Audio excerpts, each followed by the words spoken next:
Maverick News presents The Rick Walker Show. Defrag your mind.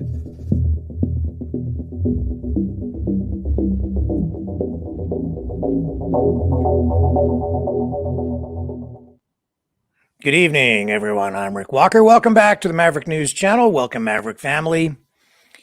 All kinds of stuff to share with you tonight. Lead story, though, Meta, Facebook versus Justin Trudeau and the federal Liberal government in Canada. Plus, Chinese police stations making headlines, not just in Canada, but also in the U.S. That story getting some international attention now. Finally, the mainstream media picking up on that in the wake of concerns about Chinese meddling in Canada's elections, with funds flowing to some politicians, apparently, allegedly. And we'll follow up on that story as well with one member of provincial parliament in Ontario resigning from his post in caucus with the provincial government of Ontario with Doug Ford, the premier there. So they've had a minor cabinet shuffle because that member of provincial parliament is accused of being part of a money redistribution network with funds coming from China. He says he didn't do anything wrong. He denies the allegations and says that the accusations are racially motivated. So we'll touch on that tonight as well. We'll look at earthquakes around the world as well, a volcano eruption, and we'll touch on that Wells Fargo bank run that has prompted the shutdown of that U.S. financial institution. That was what John was talking about in the call-in portion of our show last night, but we never actually got to talk much about that last evening. So we will touch on it tonight. So we have all that and more coming up right here on the Maverick News channel. Don't go away. More ahead right after this.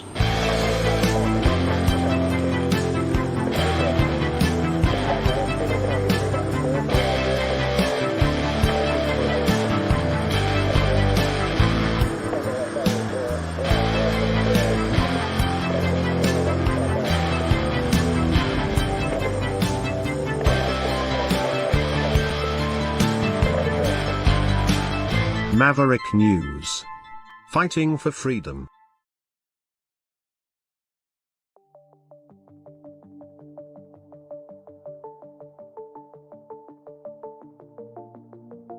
Greetings, brave Mavericks. Our quest for truth continues. We go beyond fake news. Together we expose propaganda. Together we pull others out of rabbit holes. We are maverick thinkers.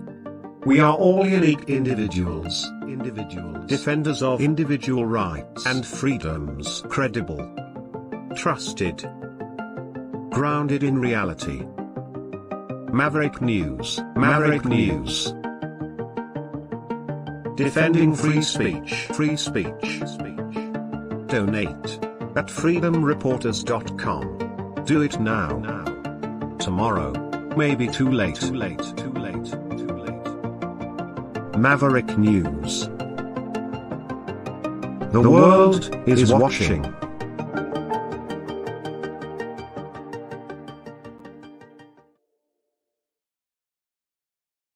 Okay, we are back. First up tonight, just going to talk about Meta.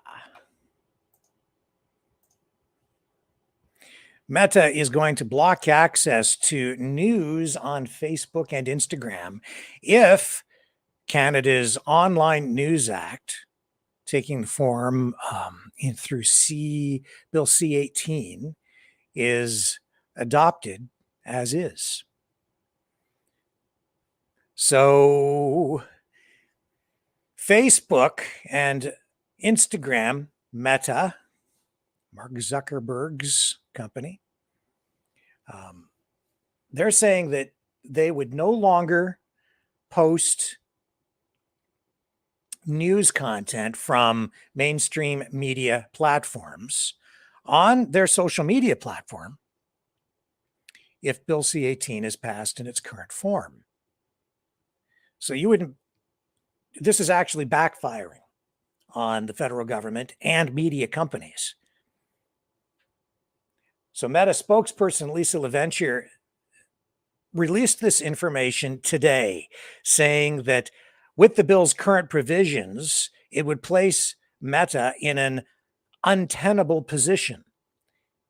She says, quote, a legislative framework that compels us to pay for links or content that we do not post and which are not the reason the vast majority of people use our platforms is neither sustainable nor workable. So social media companies like Google, Meta, they have been fighting against Bill C-18 because it would require them to negotiate deals that would then provide compensation to big media companies like CTV, Global, and others. So the big media companies in Canada and the federal liberal government have been supporting that bill, saying it would level the playing field for news outlets that compete with tech firms for advertising dollars. That is one of the things the big media companies have focused on since the birth of the internet, saying that is really why they are having trouble surviving. That is why the federal government has been pumping millions and millions and millions of dollars into those companies.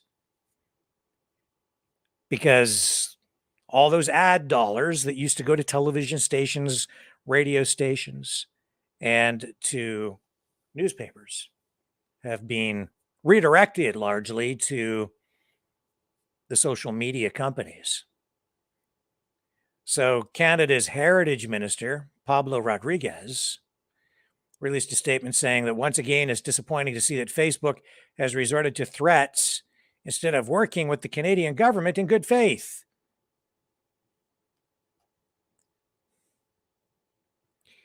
And I guess the tech or the tech companies like Google and Meta tried a similar approach in Australia, but it didn't quite work there.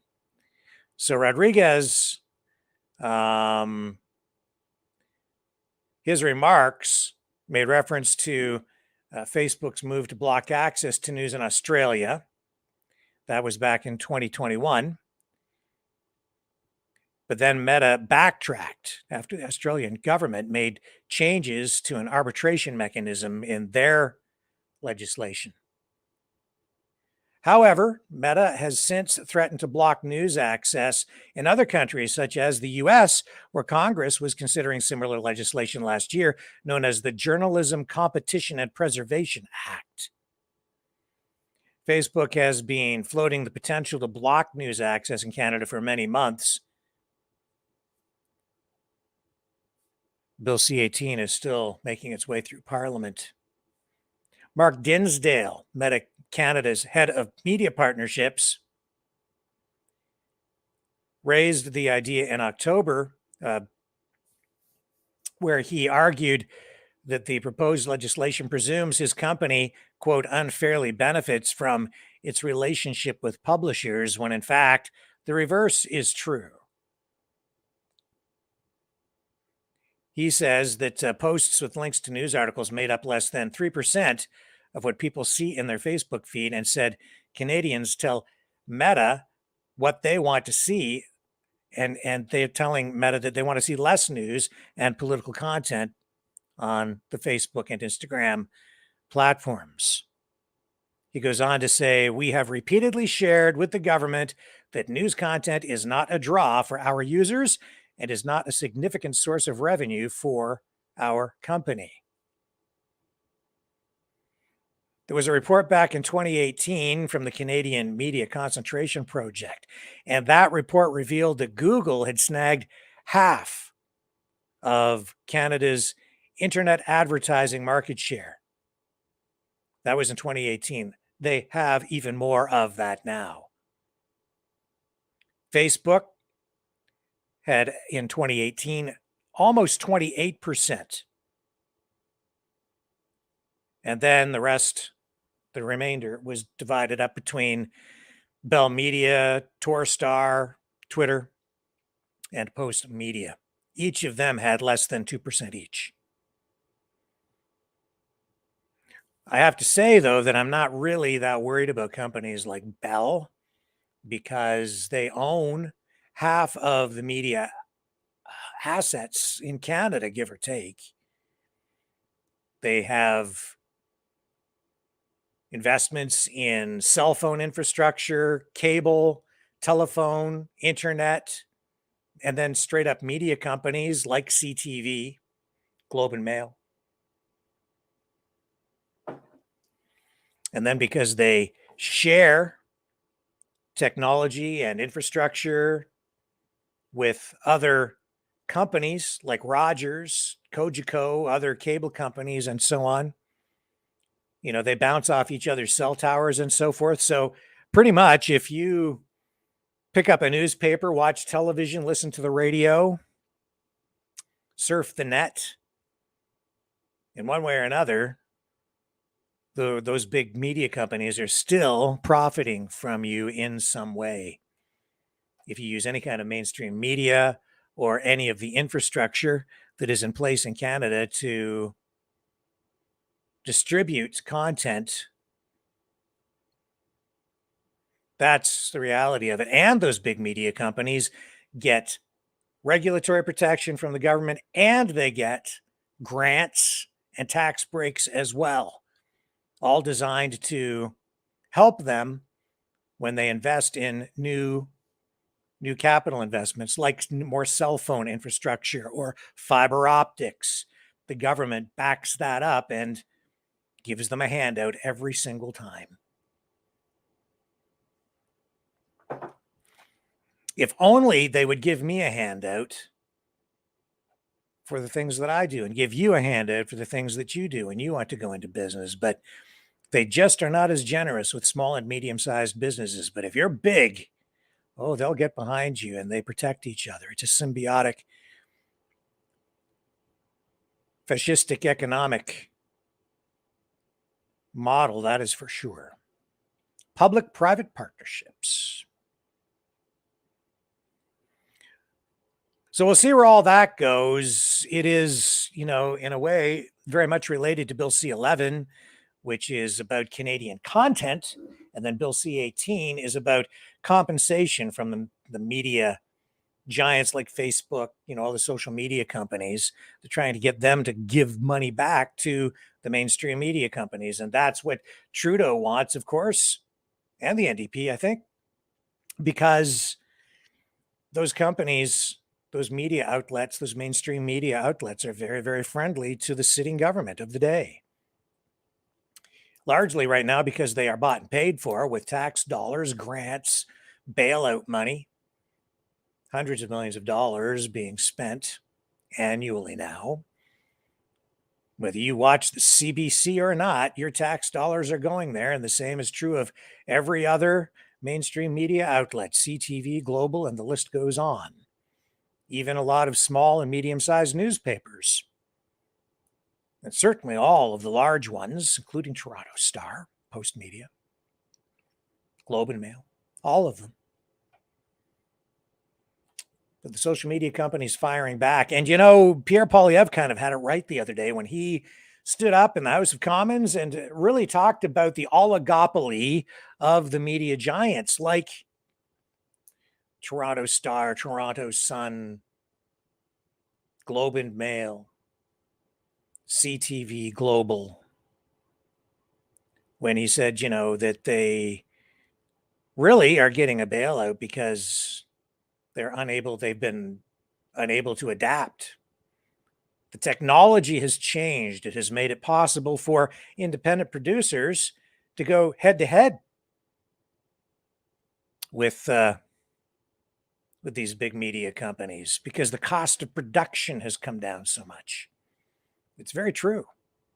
You know, when I was working in mainstream media, when I first started, a video camera with the resolution of a VHS videotape was, you know, this big. It weighed 40 pounds. And then there was a video recorder that weighed another 40 or 50 pounds. You had to carry both of those. And now with a cell phone, you can take high definition, in some cases, even 4K video with something that just fits in your pocket. And we used to have big microwave and satellite trucks that you would use to go live from the scene. That was back in the 80s and 90s. And now you can go live from any place with a cell phone, a data feed, camera, and a little bit of initiative. And then the rest is all about the journalism. Identifying the story, reporting on it. And there are cameras everywhere. And people are worried about security cameras. There's a camera in everybody's pocket now, man. You're on camera all over the place, whether you realize it or not. People are live streaming all the time. Just saying. And that goes double for politicians. They're under constant surveillance as citizen journalists and just people in general whip out their phones and roll video live worldwide, including right here.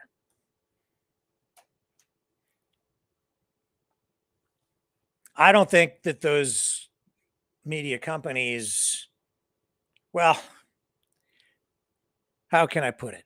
I think that the media companies deserve to be paid for some of their content. I think everyone deserves to be paid for some of their content when they hit a certain threshold. When you're producing actual content that people really want on YouTube, they pay a little bit. And that, I think, is appropriate. You pay for the content on your platform when you are benefiting from it because you're selling ads around it. That's what Google and Facebook and Twitter, that's what they do. They sell ads. And when you're producing content, every time you post pictures, family photos, whatever it is, they're selling ads around that. They're selling you, and you're providing the content. And I'll tell you, it's actually a better deal than the deals quite often that you get from the broadcasting companies like CTV when you're an independent producer. Trust me. It's not that you don't really make money as an independent producer broadcasting on television these days. It's the way the system is set up. That's why I left Canada with my show and took it to the US. Anyway, just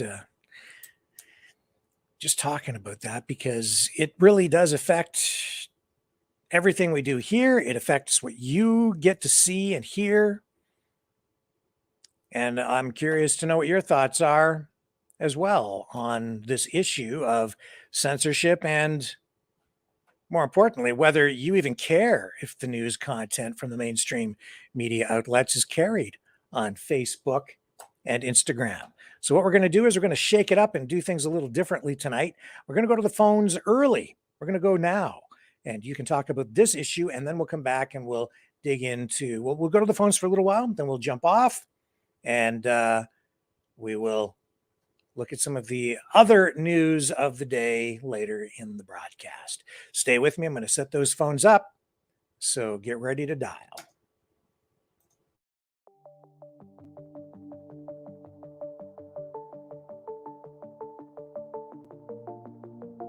Greetings, brave Mavericks. Our quest for truth continues. We go beyond fake news. Together we expose propaganda. Together we pull others out of rabbit holes. We are maverick thinkers. We are all unique individuals, defenders of individual rights and freedoms, credible, trusted, grounded in reality. Maverick News, Maverick News. Defending free speech, free speech. Donate at freedomreporters.com. Do it now. Tomorrow may be too late. Maverick News. The world is watching.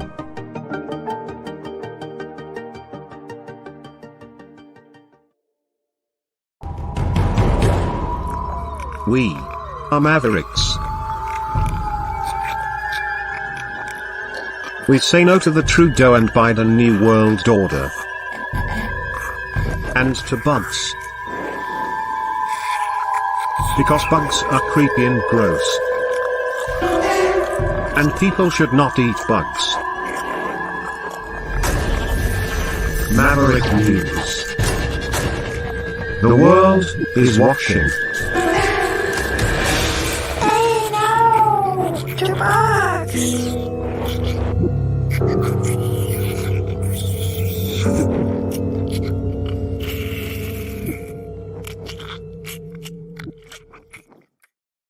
Okay, the phone lines are set up. Here's the number to call, and it'll be really nice to get some new callers tonight.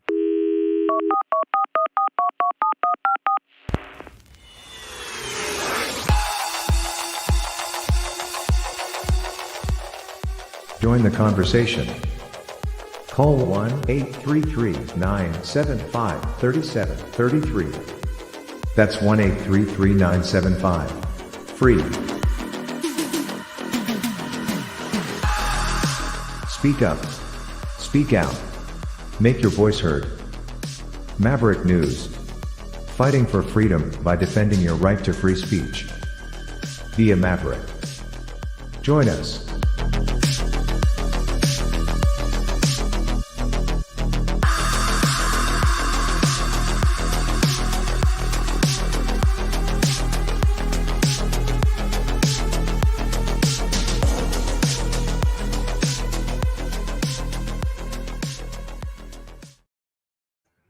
Okay, there's the number to call, 1-833-975-3733. You can join the conversation right there. It's a free call. And here's our first caller of the night. Okay, you are on the air. Hi, Rick. It's Dee from Vancouver calling. Hi. How are you tonight? Hi, I really love your show, Rick. It's the best show I ever seen in the whole wide world. This guy named the Mouth of the South keeps telling me to call in, but I'm just so nervous. I don't want to call in, but he made me call in tonight because he said he was going to donate $100 if I called. Oh my gosh. Wow. Well, thank you for calling in. I want to see if that Leo guy donates $100, Rick. That's why I'm calling in. But I really do love your show, and I don't know where I'm going with this, Rick. But thank you very much for having the show. Can you please move on to the next caller? Thank you. Don't go away. Don't go away.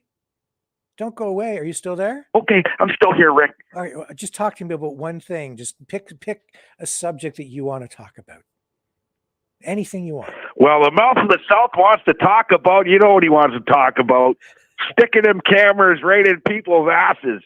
You could use your video cameras as an advantage, folks. And you could turn the tables on the establishment if you do it right. And that's what scares them to the bone, Rick. True. Did you really think it was D? Did you really think it was D? No, I saw the number. I know she's chuckling right now. Oh, you saw the number, right? But no, you use it to your advantage. I was on my way for groceries today. A friend of mine took his house cameras last night, 5:30. Somebody shot up the house next door to him. So he sent me the video, okay? And I thought it was weird. And then we're driving down the road to grab groceries, me and the wife, and we've seen a vehicle that was, they had the whole maybe for a kilometer long, sectioned off. Okay. Yeah. And there's a white vehicle that was in the video that I'm thinking might have something to do with the shooting. So I pick out my phone and I start videotaping it. And this is what I think's going on. I was wrong, 100% wrong. It was somebody that got hit by that vehicle, a pedestrian, right? But they are looking for a white vehicle. But with camera footage, who am I, right? I got camera footage of the vehicle, the house getting shot up, okay, next door to my buddy, and him confronting the gunman, saying, "What the fuck's that? A gun?" And the guy says, "No." In the video, he goes, "No, it's a zip gun." He said, "I'm calling the fucking cops," and he called the police, right? And I got the video of the cops coming to the house and everything, right? Oh. But he didn't want me to share it with anybody for other reasons, right? You know, obviously you don't want any retaliation, but they did, you know, so. Just by having that video, my phone in my pocket, you can turn the tables on everything. There's a lot of shit going on in this city that people don't know about, Rick. Yeah. Yeah. Okay. And I find out fucking light years before everybody else because of the power of the video and the camera, right? Yes. Yeah. Yeah. It's a powerful thing. It is what it is. Well, you can hold governments accountable now because you know what? Look at well, look at the where was it? Congress there. When they stormed Congress, okay, in Washington, they got the cameras. Now we got NSA, we got the spy agencies out there. You could hear a pin drop in China if they wanted to tune into it. I want to know why there's no audio in that place. Are you joking me? We know there's audio to that video and what was being said. Right? Have you heard any audio on that? No, I haven't. I haven't seen right. that. And no. you know everywhere, especially Washington with the NSA, there's audio for that video. Now I want to hear what's being said. That's what's going to come out next. Okay, somebody has the audio for that because we, with every video, unless you have it on silent mode, there's audio. Okay, and especially that place there. Yeah. You would think, right?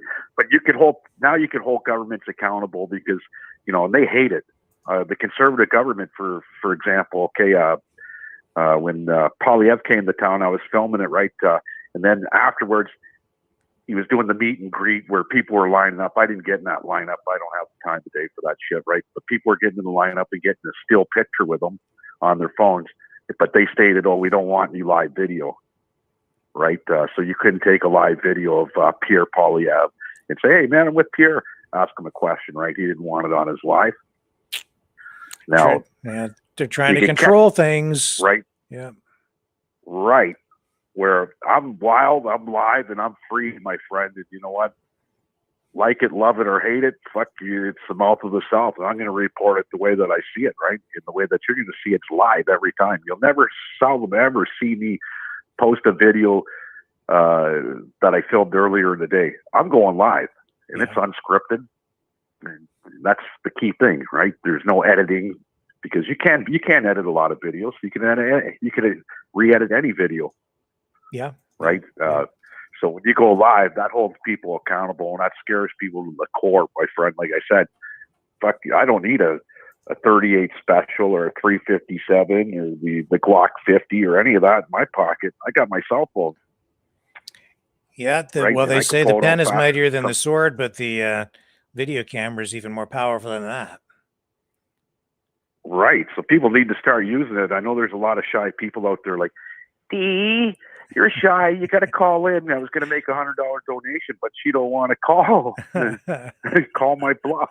Take a bluff and D. Call. I'll give Rick $100. Right? There you go. With that, you know what, Rick? It's always exciting to be the first guy on your show. People are going to think that it's, I don't know, it's fixed. But we got to sit down and do a spoof of Don Cherry and Ron McLean. You know who's going to be Don Cherry in that one. You people out there, you know who I'm talking about. Well, and if Rick had babies with, who were you saying you're going to have babies with? John last night? Yeah, I'm going to have babies with John. Remember you said you're going to have babies with John.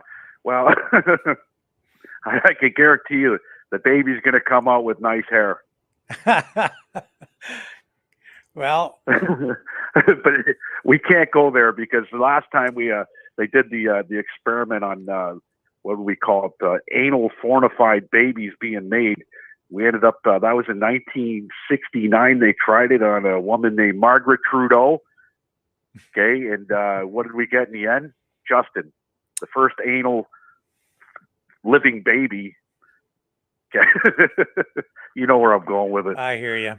We that's what we have today. Thanks, Rick. Thank you, Leo. Yeah, this is almost a family show, so we have to be careful. It's a family show, so D, get your shit together. Call, make me pay. Show me the money, baby. I got it. Now, Rick, you want her to call too. Bye. Of course.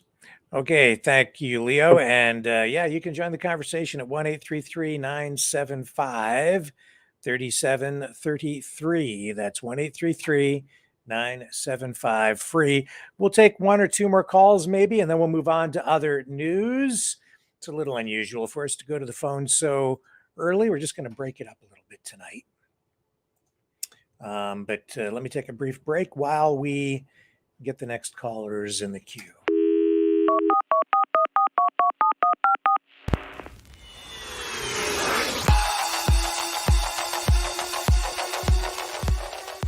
Join the conversation. Call 1-833-975-3733.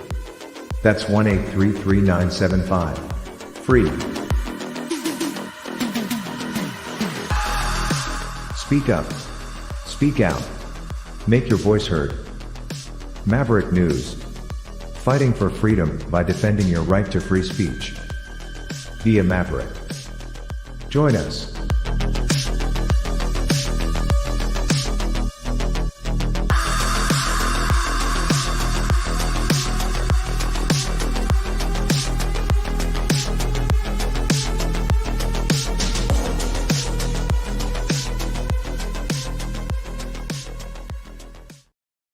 Okay, and we are ready to go to the phones now with John, who I'm going to have babies with.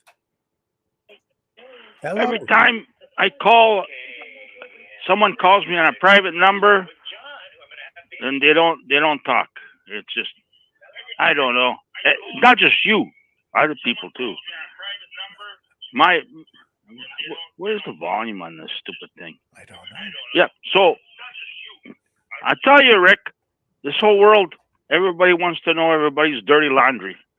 And so it never fails.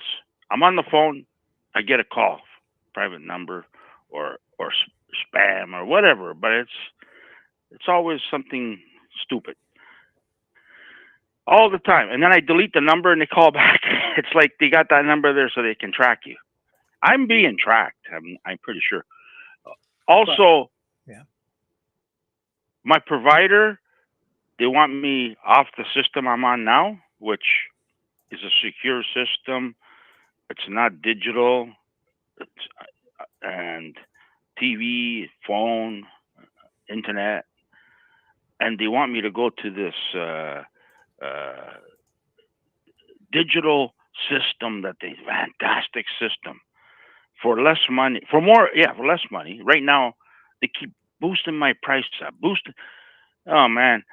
Anyways, the fee's so high now that Monday they're coming over to switch everything over and save myself about $80. Big deal, but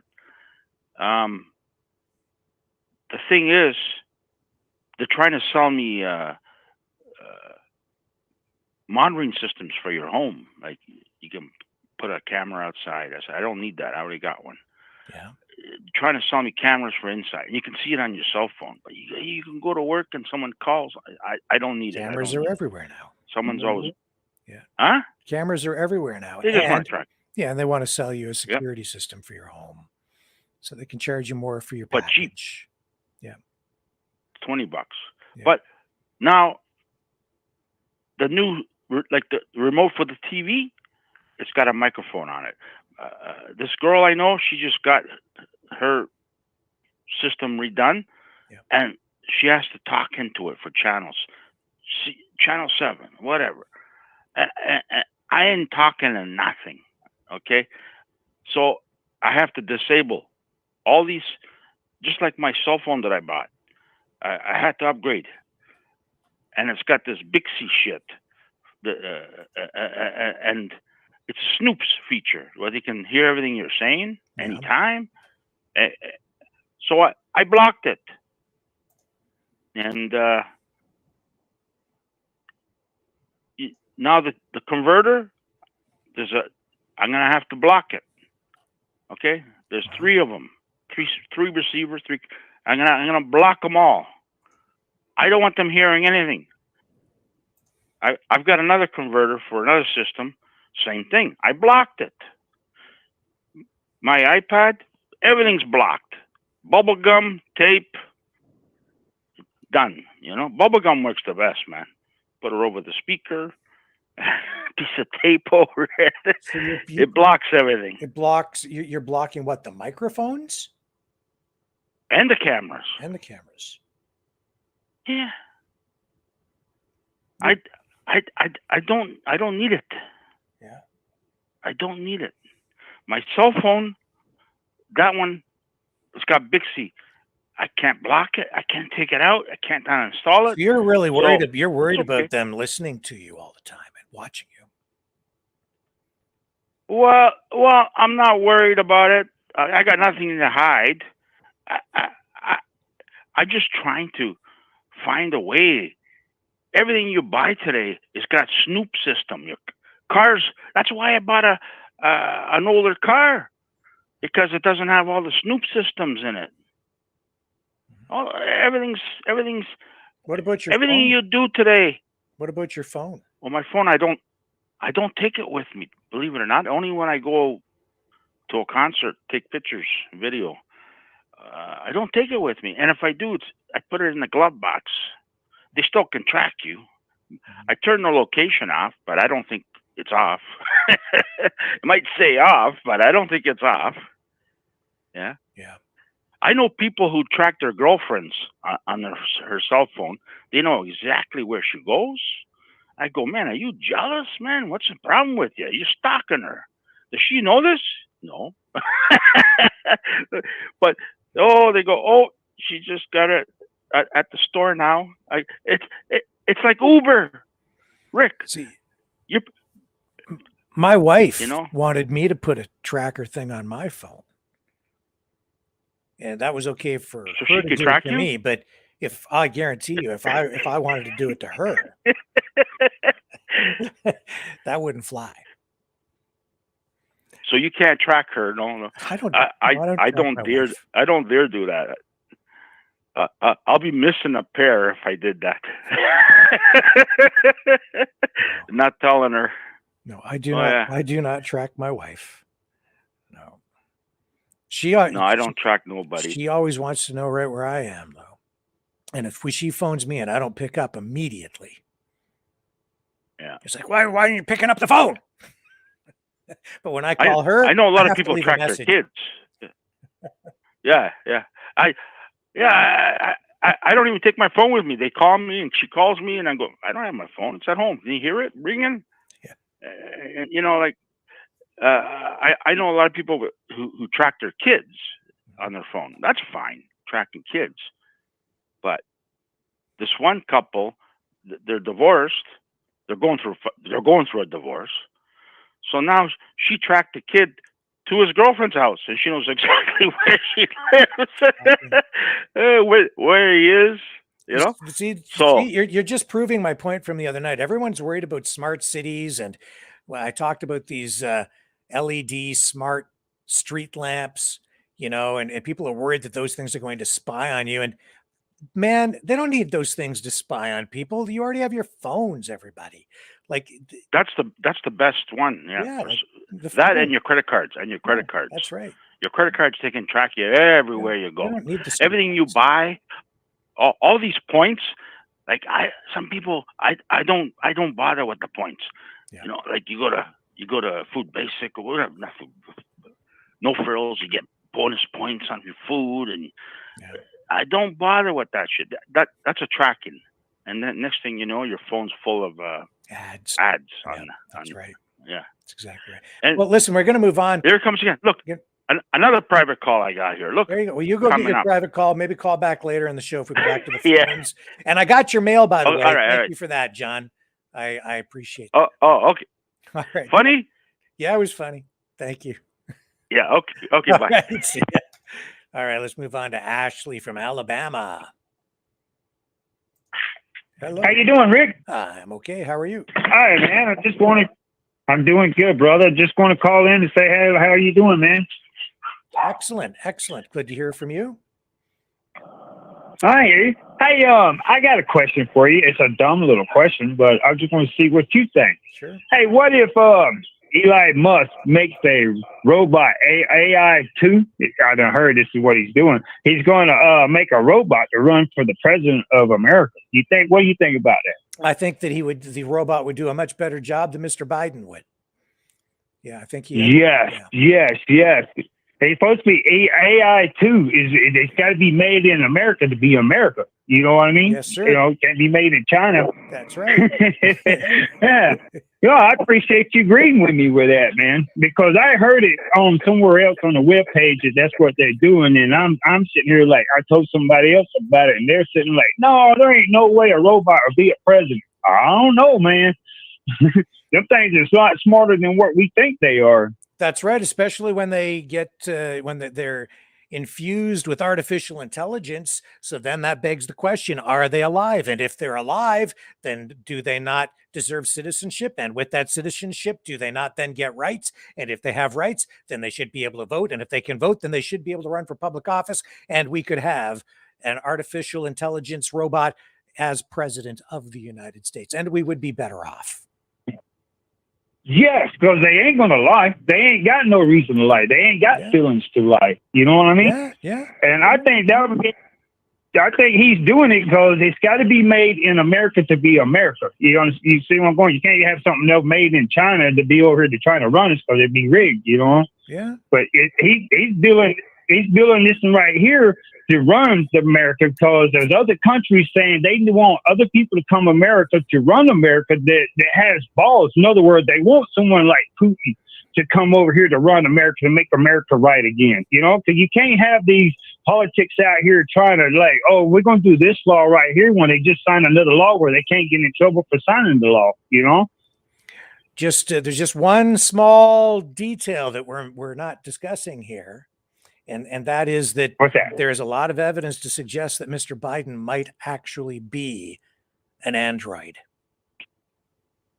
Yes, that's what I'm trying to say. Because if you look at his neck, he's got an Adam's apple, but the Adam apple rolls. You know, there's a difference in the Adam apple and the earplug. You know what I mean? The ear, because they got a round ear and they got a pointy ear. Yeah. Well, Rick, man, I appreciate you breeding me, man. You know what I mean? I love Rick Swirl, man. You got some smart cats on your show, man. Thank you for the call. It's been entertaining. You got it, brother. I'll see you in a couple more days, man. All right. You have a good one. See you. Bye for now. All right, go. Okay, that's enough calls for now. We will drop out of the phone call system and run a promo. And when we come back, we'll dig into some of the other stories of the day. So don't go away.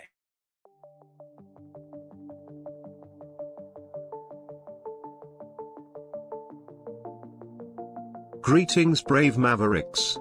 Our quest for truth continues. We go beyond fake news. Together we expose propaganda.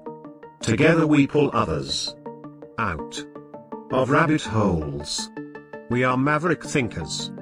We are all unique individuals, defenders of individual rights and freedoms, credible, trusted, grounded in reality. Maverick News, Maverick News. Defending free speech, Donate at freedomreporters.com. Do it now. Tomorrow may be too late. Maverick News. The world is watching.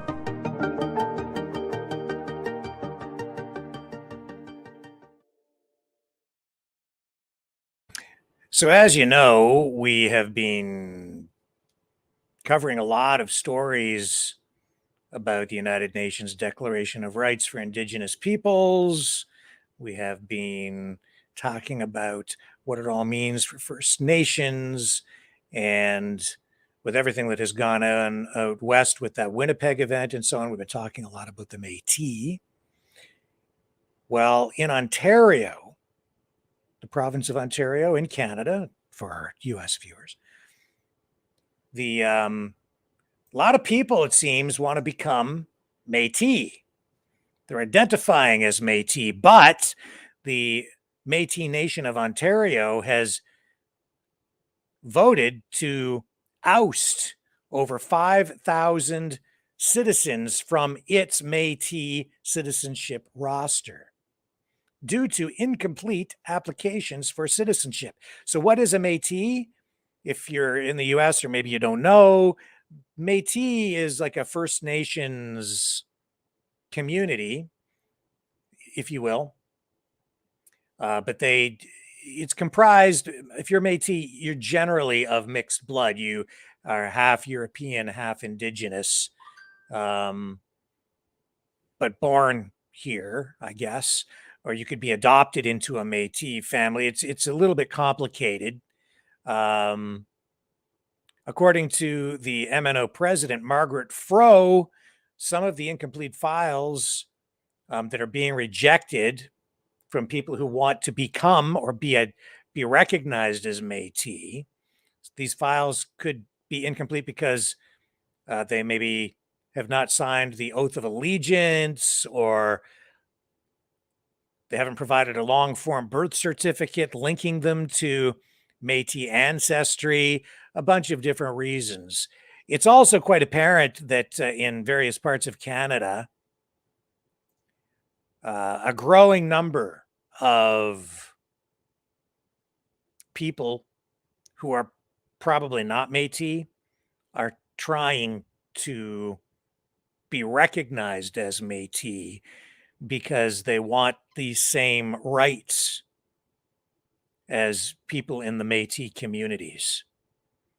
In other words, they want to become Indians for a variety of reasons, many of them related, I think, to UNDRIP, the United Nations Declaration of Rights for Indigenous Peoples, which in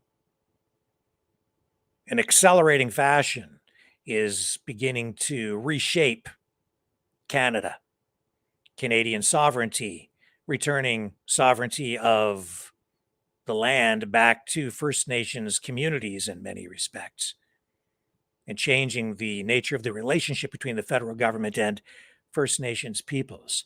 Well, we have this with Margaret Froh from the Métis community in Ontario, the Métis Nation of Ontario. She is the president of the organization, and this is her talking a little bit about this, I will call it a phenomenon of people trying to become Métis, and many of them, over 5,000 now, of those applications being rejected. Ontario did on behalf, frankly, of all Métis, all the way to the Supreme Court of Canada before that had any meaning, before Section 35 had any meaning. And then, of course, over the course of the last 20 years, since that victory in Pali, we've continued to evolve. Our registries have continued to evolve. Part of the work that we did as Métis governments, all together under the umbrella of the Métis National Council, before we went to the Supreme Court in Pali, was come together to put forward a national definition of who are the Métis. We wanted to make it very clear to the Supreme Court, it is Indigenous peoples themselves that determine who they are and who belongs. And so we did that. We did that together. We advanced that case to the Supreme Court. We got the victory in Pali. We've been implementing that victory ever since. And one of the things that the court said in Pali, they spoke to the critical importance when you're proving Métis rights of objectively verifiable citizenship registries. And with the Pali decision, we finally started to see some investment from government into supporting our registries. So over the course of the Métis Nation of Ontario, by the way, is turning 30 this year. So it's a big year for us. Obviously, the communities we represent are much, much, much older than that. But over the course of the last 30 years, we've gone from having zero resources and an older, outdated definition to updating it to a national definition, working with other Métis governments, to finally having investments in our registry, to where we are today, having gone through this independent third-party, very transparent review of all of our citizenship files. We have a state-of-the-art citizenship registry that is comparable, I would say, to it is, bar none, I would say, one of the leading Indigenous registries in this country. So turning to another topic, the MNO recently signed a self-government implementation agreement with the federal This is from the government. Aboriginal People's What exactly Television does this Network, mean by the for way, Métis to citizens? give them credit. It's a further advancement in that recognition of those inherent Métis rights of self-determination and self-government. We had signed. Oops, something happened there. We lost our feed. Hang on. Come on. Do we have an internet problem? Just give me a moment. See if we can fix this. We'll try and reestablish the connection. Seem to have an internet problem here, folks.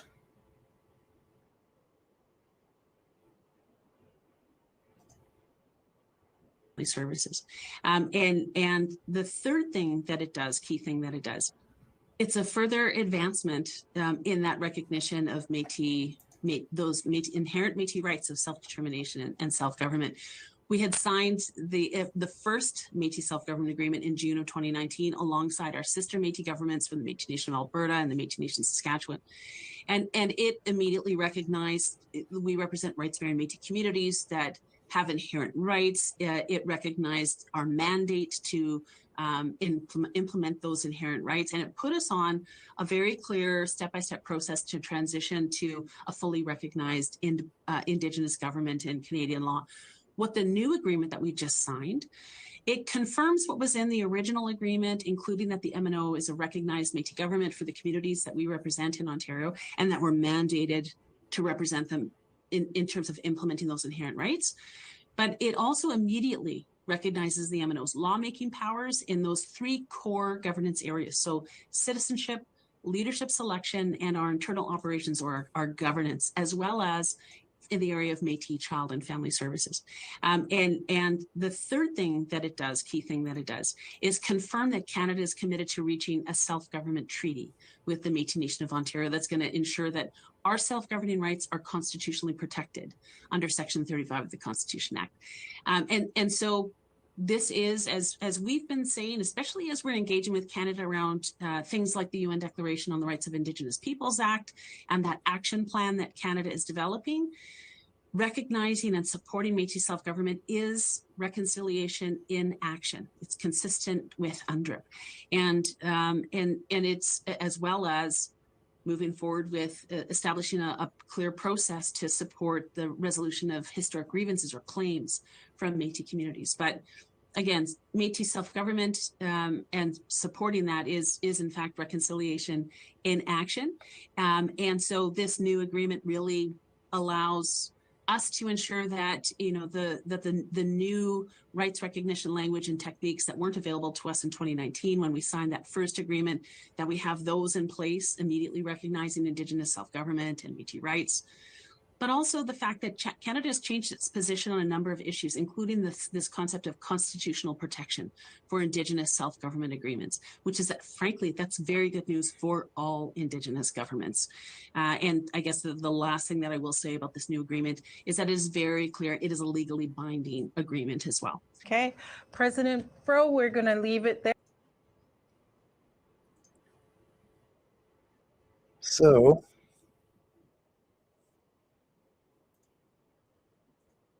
hang on just a moment here. We're going to take another break. Well, actually, you know what I do? This is related to that. And this is a UN expert on Indigenous rights.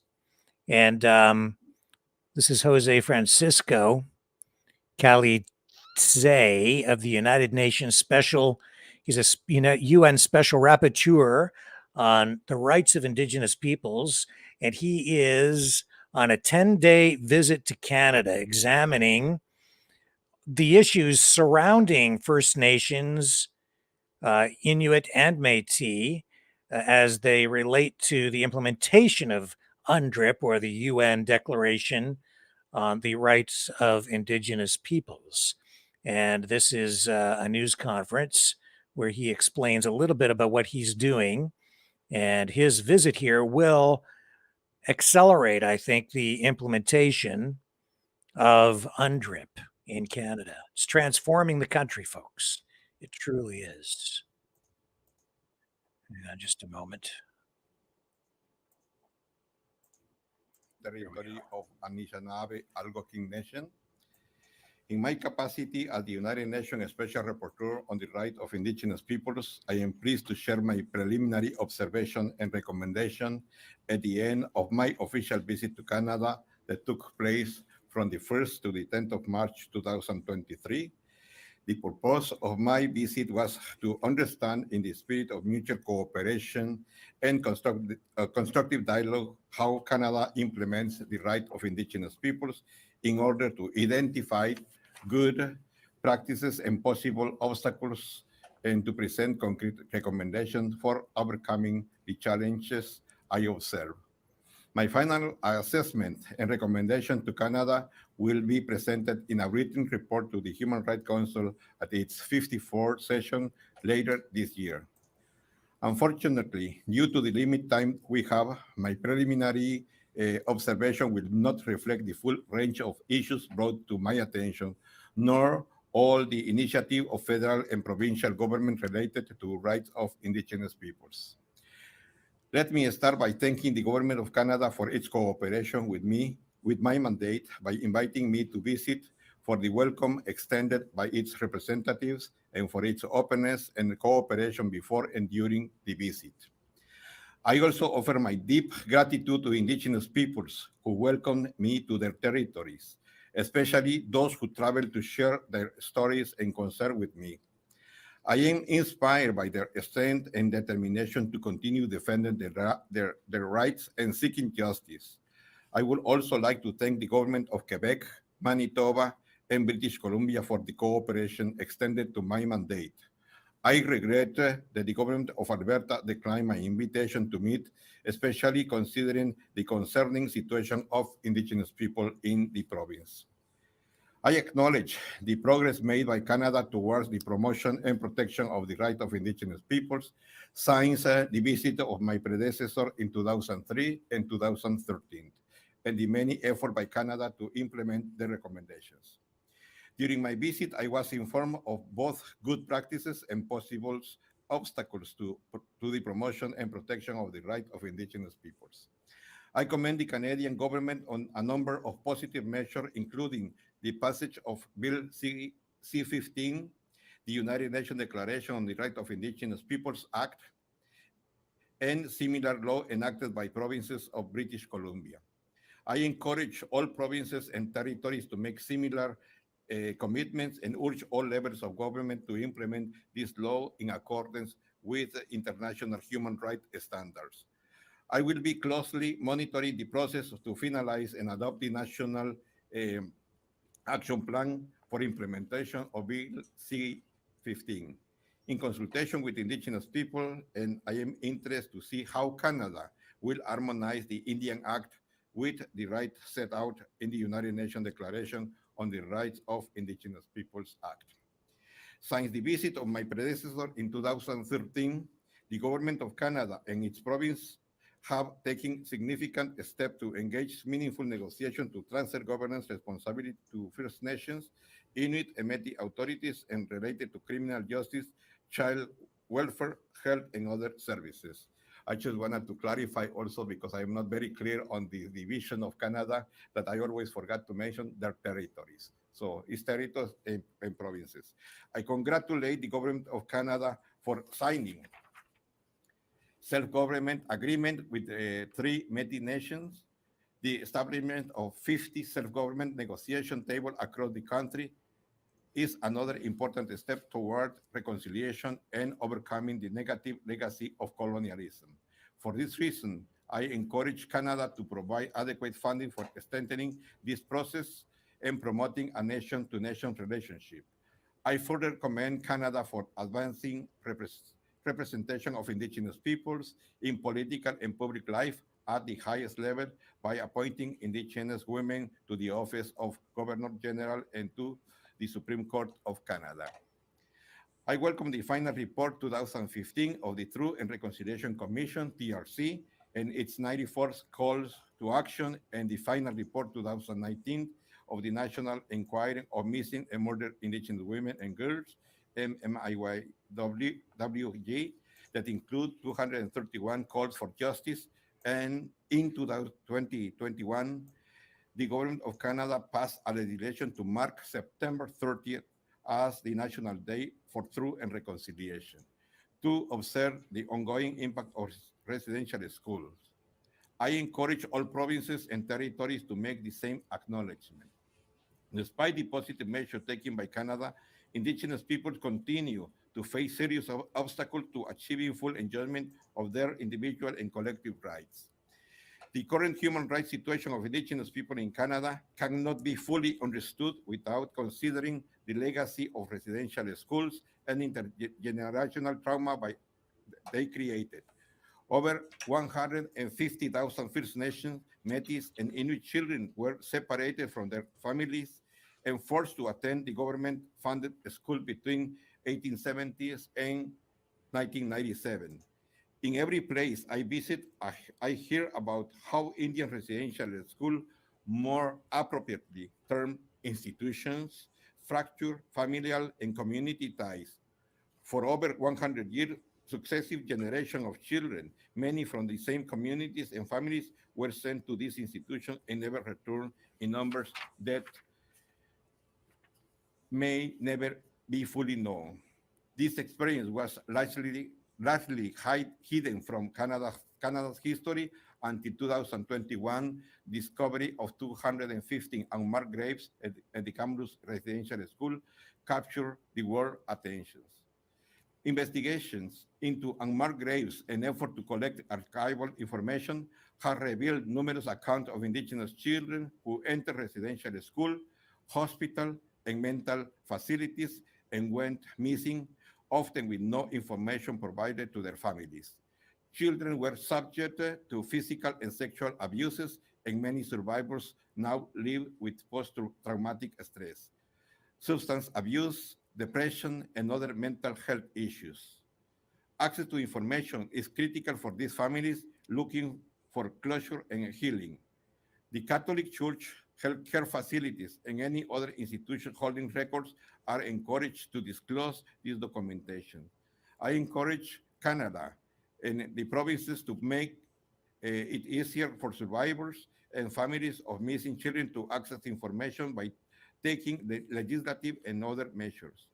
During my visit, I observed the legacy of colonialism and the history of abuse and discrimination have left survivors and their families with a deep mistrust of Canadian institutions. First Nations, Métis, and Indian people want to lead the reparation of the remains of their missing children in culturally relevant way with adequate financial support from Canada to cover the cost of forensic investigation, exhumation, and or commemoration, healing, and wellness. Numerous concerns were presented about the 2023 technical arrangement with the International Commission on Missing Persons that Canada reportedly concluded without consulting Indigenous peoples. I fully support Indigenous people call for a survivor-centered, Indigenous-led investigation to mitigate against further harm in accordance with the TRC Call to Action 76. Existing investigation process of burial sites must respect Indigenous people law and protocols relating to grieving, death, and burial practices. There is a significant need to fund culturally relevant Indigenous health and well-being support to address trauma and to remove obstacles to accessing burial sites, particularly when they are located in private lands. I welcome the federal government creation of the National Advisory Committee on Residential Schools, Missing Children and Unmarked Burials, and the appointment of an independent special interlocutor for missing children and unmarked graves and burial sites. The federal government has also provided dedicated funding for indigenous people to undertake research to identify missing children and unmarked burials. However, concerns were expressed by indigenous representatives that the nature of funding agreement does not allow sufficient time to conduct investigations. Is limited to communities whose land encompass residential schools and does not permit funds to be used for legal assistance, exhumation, and DNA matching. I received disturbing reports about the rise of denialism in relation to discovery of unmarked graves and call on Canada to counter misinformation about residential school with education and awareness raising. Educating the public about the history of residential school requires the preservation of large body of evidence documenting grave and systematic violation of Indigenous children's human rights who were forced to attend Canadian residential schools. The Supreme Court of Canada ordered to destroy testimonies and other records in 2027 frustrates education effort and many obstruct future attempts to collective evidence of physical, sexual, and emotional abuse and other criminal wrongdoing, including potential information about the location of unmarked burial sites. I call upon the government of Canada to urgently act to preserve this documentation in cooperation with Indigenous peoples. Canada has taken important steps toward recognition and redress of the abuses and trauma caused by residential schools and day schools. The House of Commons unanimously recognized the residential school system as genocide on October 27, 2022, building on the 2015 finding of the Truth and Reconciliation Commission of Canada. The government of Canada has also settled and is continuing to resolve a number of class action claims of survival and their families. However, full resolution of residential school claim is necessary to achieve true reconciliation, including for Catholic church-run institutions and residential schools established by provinces. I call upon the government to favorably settle the claim of Métis survivors and their families. I also learned that some survivors who suffered severe trauma were not emotionally prepared to present claims by the government's deadline, but may wish to do so in the future. In accordance with the general principle of international law, that statute of limitation should not apply to grave crimes like the ones committed in residential schools. I call upon the government of Canada to reopen the claims process for those excluded from initial settlement. Canada has embarked on an important journey towards reconciliation that must dismantle the foundation of a structural racial discrimination against Indigenous peoples. The TRC calls for action have shown the way forward and should be fully implemented. As I hear during my visit, Indigenous people want the government of Canada to respect their rights on an equal footing, including but not limited to their right to self-determination, land territories, and resources, as well as the right to free, prior, and informed consent. The child welfare system is continuing the removal of Indigenous children from their families and communities and reproducing the negative impact of residential schools. Despite comprising 7.7% of the Canadian population, over 53% children in care are indigenous, up to 90% in some provinces. The majority of Indigenous children removed are placed with non-Indigenous families, which often result in children losing their language, culture, identity, and family ties. Often the decision to place Indigenous children in foster care is due to lack of adequate housing on reserve and sometimes occurs without consulting Indigenous peoples. I recall that the General Comment 11 of the Convention on the Right of the Child required that best interests of the Indigenous children be interpreted by taking into account cultural consideration and in consultation with Indigenous peoples. For this reason, I welcome Canada's passage of Bill C-92, which acknowledges the right of Indigenous peoples' self-government over child welfare service. However, it is discouraging to hear that some provinces have challenged this law in the courts. Entering the child welfare system increases the risk of incarceration and of becoming murdered or missing. Indigenous youth make up 8% of the population in Canada, are incarcerated at a rate of around 50%. Canada must adopt holistic reform in consultation with Indigenous people to address the root cause of these problems, including racial discrimination, poverty, inadequate housing, and the lack of culturally appropriated interpretation of the best interest of the Indigenous child. Intergenerational trauma caused by a residential school and structural racial discrimination have also led to present-day crisis concerning missing and murdered Indigenous women and girls. During my visit, I was alarmed by reports and testimonies about missing and murdered Indigenous women and girls. I welcome Canada's positive response to recommendations of my predecessor and the TRC call to Action 41 to hold a national inquiry. In 2019, the national inquiry was concluded and a final report was delivered that includes 231 calls for justice directed at governments, institutions, social services providers, industries, and all Canadians. In spite of the report of the Royal Commission on Aboriginal Peoples, 1996, TRC calls to action, 2015, the missing and murdered Indigenous women and girls call for justice, 2019, the number of missing and murdered Indigenous women. Okay, so we're going to pull out of this. We've been on this now for, what, about 15 minutes or so. We can't devote too much more time to this particular subject tonight, but this gives you perspective, and it's important to get this perspective because this guy represents the United Nations.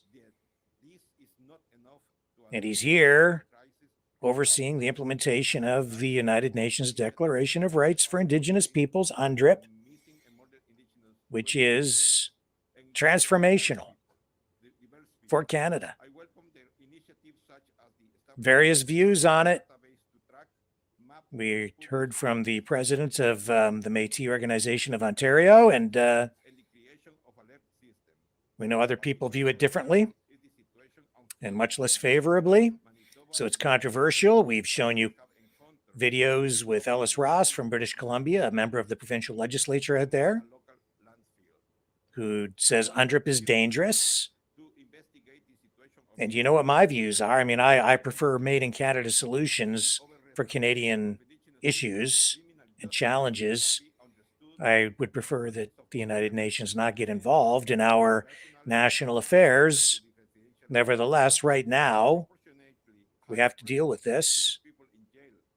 The federal government has not only adopted UNDRIP, they've passed additional legislation giving it real teeth because that legislation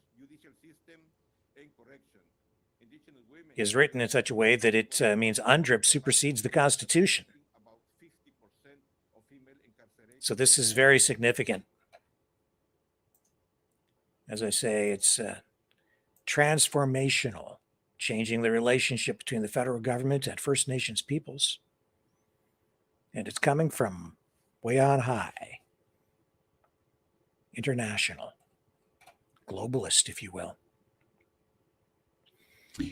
That's your globalist standing right there at the podium. Listen carefully. Change is upon us. We need to make the best of it, make the most of it. Figure it out, understand it, educate yourself. I'll be right back.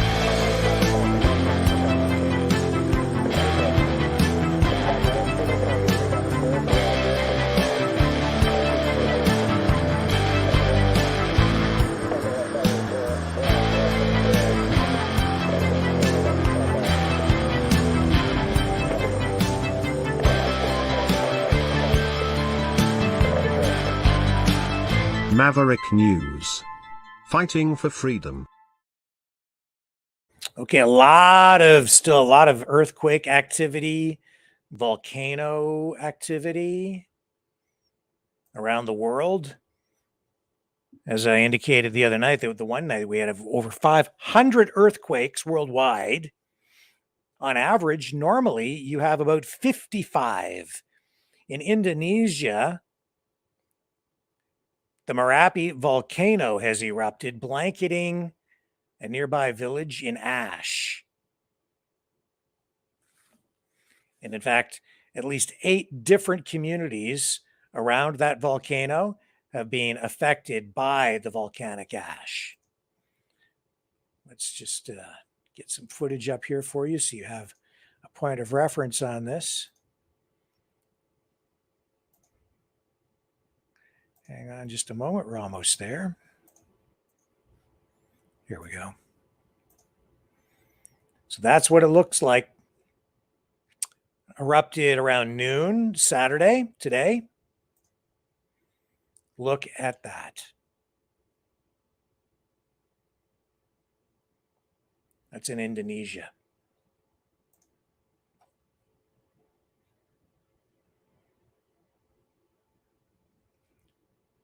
So you have those clouds of hot ash spewing a mixture of rock, lava, and gas. And the effluent from that volcano traveled up to 7 kilometers down its slopes. That column of hot smoke clouds rose 100 meters into the air. That according to the National Disaster Management Agency in Indonesia.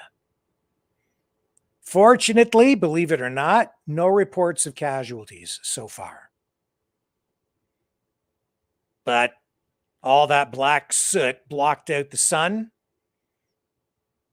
and the villages around that volcano have been covered in ash and soot. The air is thick with the effluent from that volcano. Look at that.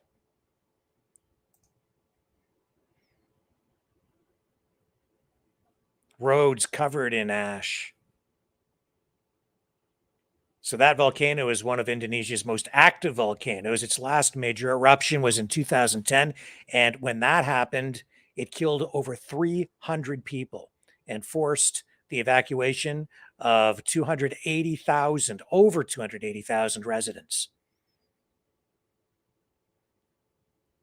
And today's eruption was the most powerful eruption since 1930, when about 1,300 people were killed. An eruption back in 94 killed 60 people.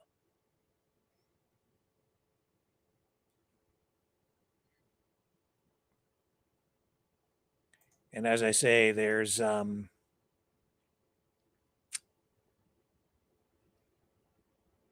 lot of earthquake activity around the globe still tonight.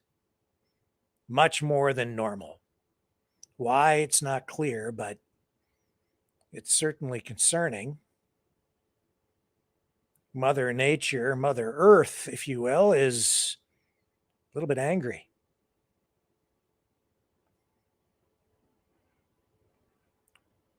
Now, you can equate this to a variety of things if you want to. Some people would probably try to suggest this is the result of climate change, but I would argue this has probably nothing to do with climate change because it's coming from inside the earth. The same thing with the earthquakes. That's my personal opinion. And people worry about cars when a volcano erupts and you get all of that effluent, all those gases coming out of the volcano. When Mother Earth has a great big burp like that, all kinds of toxic stuff is thrown into the atmosphere. Toxic gases of all kinds. Just because it comes from the center of the earth doesn't mean it's clean or healthy. That is not healthy. That's not good for you. And people are worried, of course, all the time about various chemicals and exhaust and this and that. But even Mother Earth, Mother Nature, is capable of throwing toxins at us. It's just the way the world is. And in fact, some of these things are, well, destructive at first, like, say, a forest fire or even a volcano erupting. Some of these, they're just natural occurrences. And Mother Nature has a way of healing itself and rejuvenating. That's the way the world works. And all that ash and soot, it's actually needed.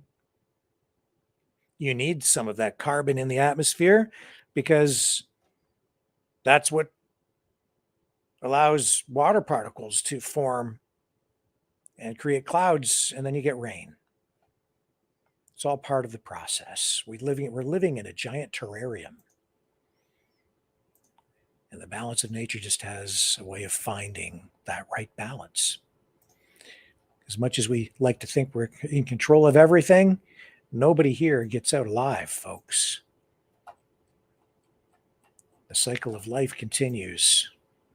But the immediate concern is the safety of the people there. And as I say, fortunately, no indications of any casualties. At least not yet. Now, what about those earthquakes? Well, let's take a look at what's going on. And this will give you some indication. Again, look at this. We've got a lot of earthquake activity around the globe. Some of these are significant earthquakes. Look at the size, 5.3, 5.0, 4.9, 5.1. Those are strong. Look at them all. That's today.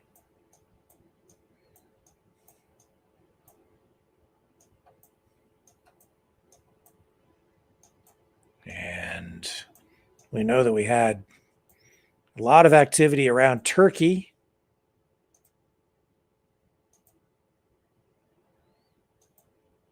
And all these things seem to be concentrated in certain areas.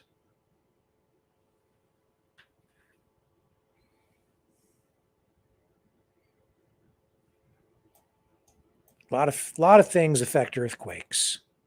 I think the gravitational pull of the moon, maybe even the sun, shifting plates within the earth.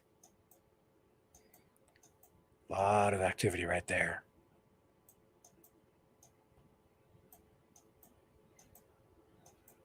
But as you can see here in Canada, nothing. Nothing. Not around where we live. You get up here in the far north, up into the Arctic, and you start looking around up there in the Alaska area, you've got some activity up there. And look at that concentration of activity right there, all the way down. Not as much as there was a few days ago, but still more than normal. Just thought I'd share that with you guys. It's, I think, just something to take note of. And some of those quakes in the last few days have been extremely destructive and deadly.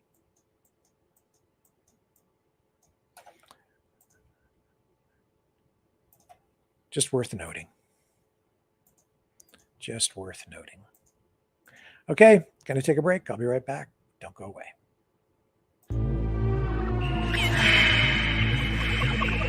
Fighting the Great Reset. By leading the Great Resistance.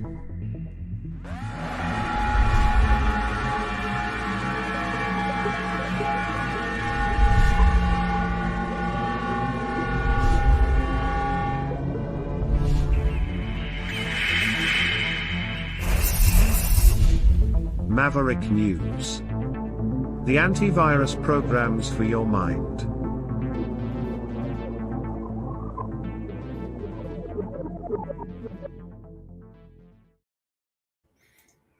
Okay, so Wells Fargo, that was the bank that John was referring to yesterday that is running some big problems. And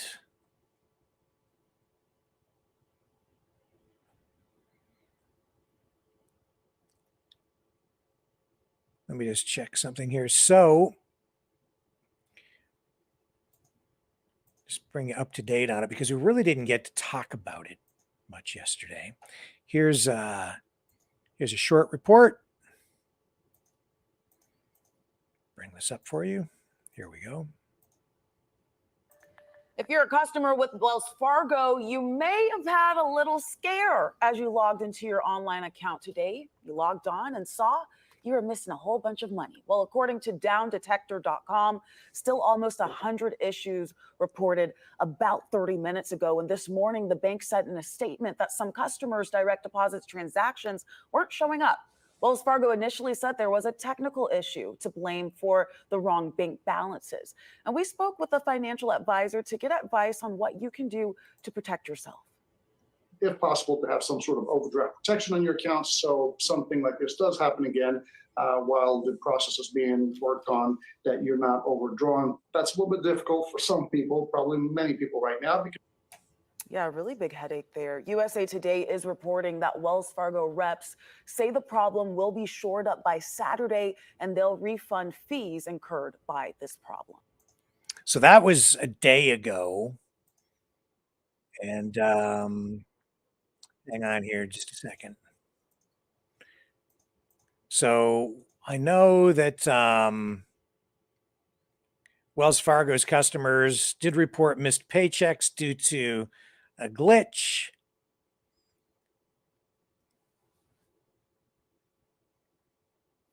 But it's not clear what is causing the direct deposit issue. The bank is in trouble. A Wells Fargo spokesperson has told Forbes that the bank is aware that some customers' direct deposit transactions are not showing up on their accounts, but did not provide a timetable for fixing the issue. The glitch comes at a tumultuous time for banks in the U.S., capped by the federal government taking control of Silicon Valley Bank on Friday morning, marking the largest American bank failure since the 2008 financial crisis. SVB's stock plunged more than 60% on Thursday after it reported reduced customer deposits, which put a strain on other banks, Wells Fargo, despite no obvious solvency issues at financial giants like Wells Fargo. The benchmark KBW Bank Index declined more than 8% at times Thursday, its largest fall since June of 2020. So I really have not been up to speed on this story. John mentioned it. Some people have sent me some links here. I'm just trying to share this with you tonight to, again, just address it because it was mentioned, but not really properly addressed last evening. So for our U.S. viewers, if you are interested in this, you might want to check online for more details. I'm not going to get too deep into this because it's not a story that I've been actively following. Wells Fargo, it says here in this Forbes article that I've found, has been plagued with a series of legal troubles over the past several years, including a fake account scandal where employees created millions of checking and savings accounts for real customers without their consent to meet quota goals set by top executives. The company agreed to pay a $3 billion fine for the fake accounts in 2020, and former CEO John Stumpf was banned from ever working in the banking industry again. And SVB was shut down by a California regulator after their stocks crashed amid turmoil. So, problems on the banking front on the U.S. side. The banking industry is somewhat different in the U.S. than it is in Canada. The market is different. The U.S. is much bigger than Canada. The Canadian banks are regulated in different ways. We don't have as many banks in Canada either. And SVB being mentioned here and the way that it has affected Wells Fargo, and I know that there was something of a run on Wells Fargo accounts. There was sort of a run on the bank yesterday, but SVB has been shut down by the California regulator because the stocks crashed. So Silicon Valley Bank Financial has been closed down amid the ailing firm's attempts to seek a buyer and raise capital, intensifying turmoil that prompted concerns of possible government intervention and staggering losses at other banks and among cryptocurrencies. So SVB was closed Friday morning, yesterday, after reports that the bank's parent company hired advisors to explore a possible sale. The agency said insured depositors will have full access to their insured deposits no later than this coming Monday. Shares of SVB Financial were halted Friday morning after they fell more than 64%, after already plunging by 60% Thursday, following an announcement the lender had lost $1.8 billion after selling securities worth $21 billion. The S&P Select Banks Index at one point fell more than 3% Friday and 14% over the last 5 days, including declines with the Dow Jones Industrial Average 0.2%, the Standard & Poor 500 0.7%, and the NASDAQ at 0.9%. After 4 of the largest U.S. banks lost $52 billion in market value Thursday. Though they paired losses, other banks, including Goldman Sachs, 2.5%, and Bank of America at 0.6%, also posted declines Friday, though JP Morgan is up 1.7%. Issues with SVB Financial, in addition to the liquidation of the crypto banking giant Silvergate Capital, have caused Bitcoin and other prices to drop 11% and 10% over the past 5 days. So volatility, turmoil, even in the cryptocurrency market because of SVB and the problems there. So hold on to your wallets, folks. It's turned into a bit of a ride. Okay, another break, and then I'm not sure where we're going when we come back, but I will return right after this.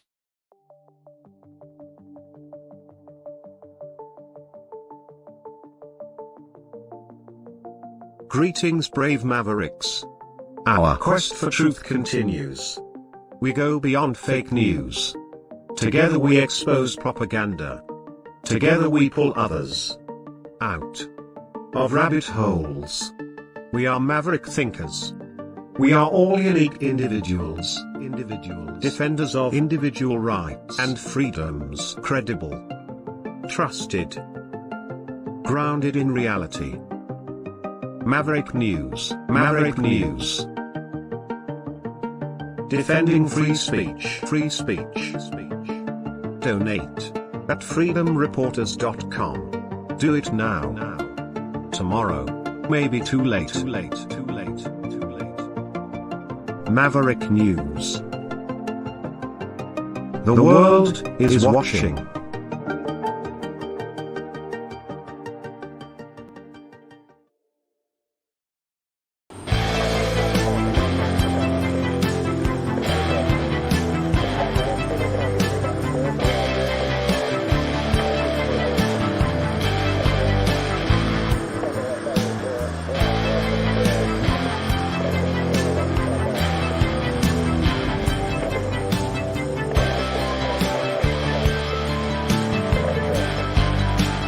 Maverick News.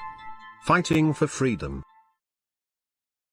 Okay, so we're going to go back to the phones now. It is 7:36 p.m. on this 11th day of March 2023.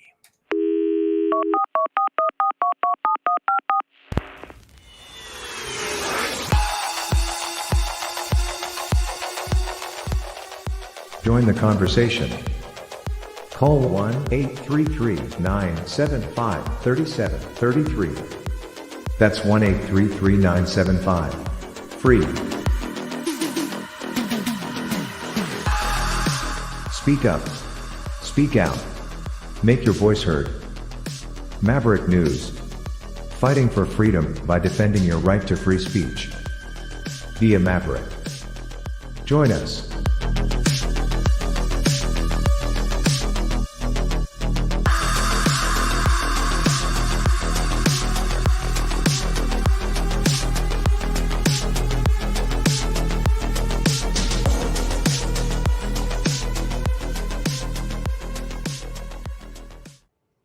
Okay, the phone lines are open, and this is the number to call, 1-833-975-3733. And here's our first caller of this session. Hello, how are you tonight? You tell me, sir, what would you like to talk about this evening?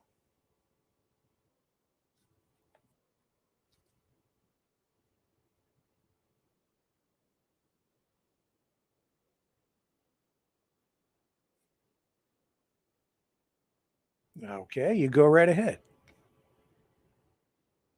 Oh, hang on a second. You know what? We got to start over. Your call was not up on the screen, so people could not hear you. They could only hear me. So let's start again. Please introduce yourself. The floor is yours, sir.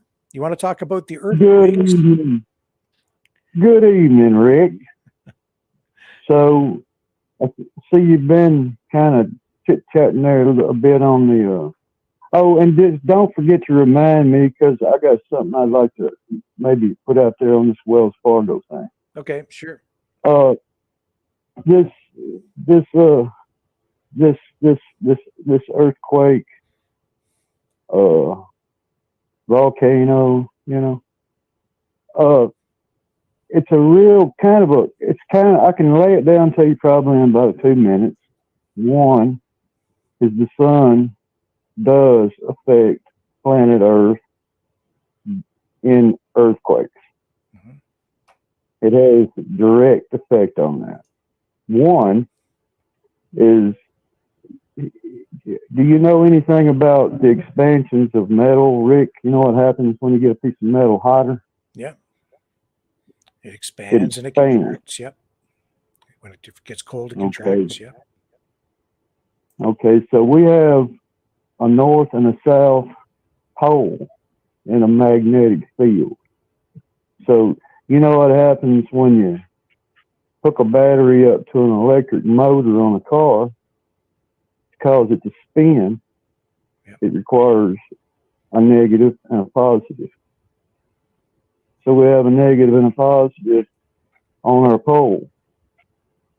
And every once in a while, the sun's going to spit off a little bit extra, and it could cause that just to get a little hotter and expand. Mm-hmm. And inside those plates that we're all riding along on, you're up on the northeast corridor of a rock shelf. Some of the oldest exposed rock on the planet is located up there off the east coast of Canada and Ireland. Yep. Rock that's been exposed the longest in the world. Mm-hmm. So there's a lot of thickness in that. So it has a tendency to kind of, you're in a boat, Rick. How you like that? You're in a big rock boat. It's true. And we're floating. We're just floating around on top of this big liquid mass with an iron core. Yep. Whenever iron comes in contact with a negative and a positive polarity in a magnetic field, it causes power to that core, which it makes the core spin. It's super hot. Every once in a while, it may spin just a little bit more, or it may spin a little slower. But the temperature variations in the mantle and the core and all have a plus or minus in there. Whenever it gets a little bit too much magnetic field in it, it expands, which causes a lot of earthquakes. And it causes either it's called a contraction. Whenever it contracts, you get a little more activity out of the volcano because that liquid has to have somewhere to go. And if people think they're nervous about all these earthquakes and volcanoes everywhere, I mean, show me a country that don't have major volcanoes on it that are dormant. These that are going off, those are little babies. Those are babies. So you can get led into thinking the world's coming to an end, but like you said, we live in an aquarium, and it's been going on. It's actually going on less now on the earthquakes and volcanoes than it was perhaps a million years ago, because it was pretty smoking back then. But not to change the subject on you, but there's not really nothing to worry about there. There's nothing at all to worry about. I'm glad we have volcanoes. It helps our atmosphere. It just does. And if anybody didn't know what a hurricane killer is, that's a dust plume. It'll cause adverse weather to not exist. But anyways, I wanted to let you know something about this Wells Fargo thing. Whenever, let's go back to 2008. Let's say we had a market crash.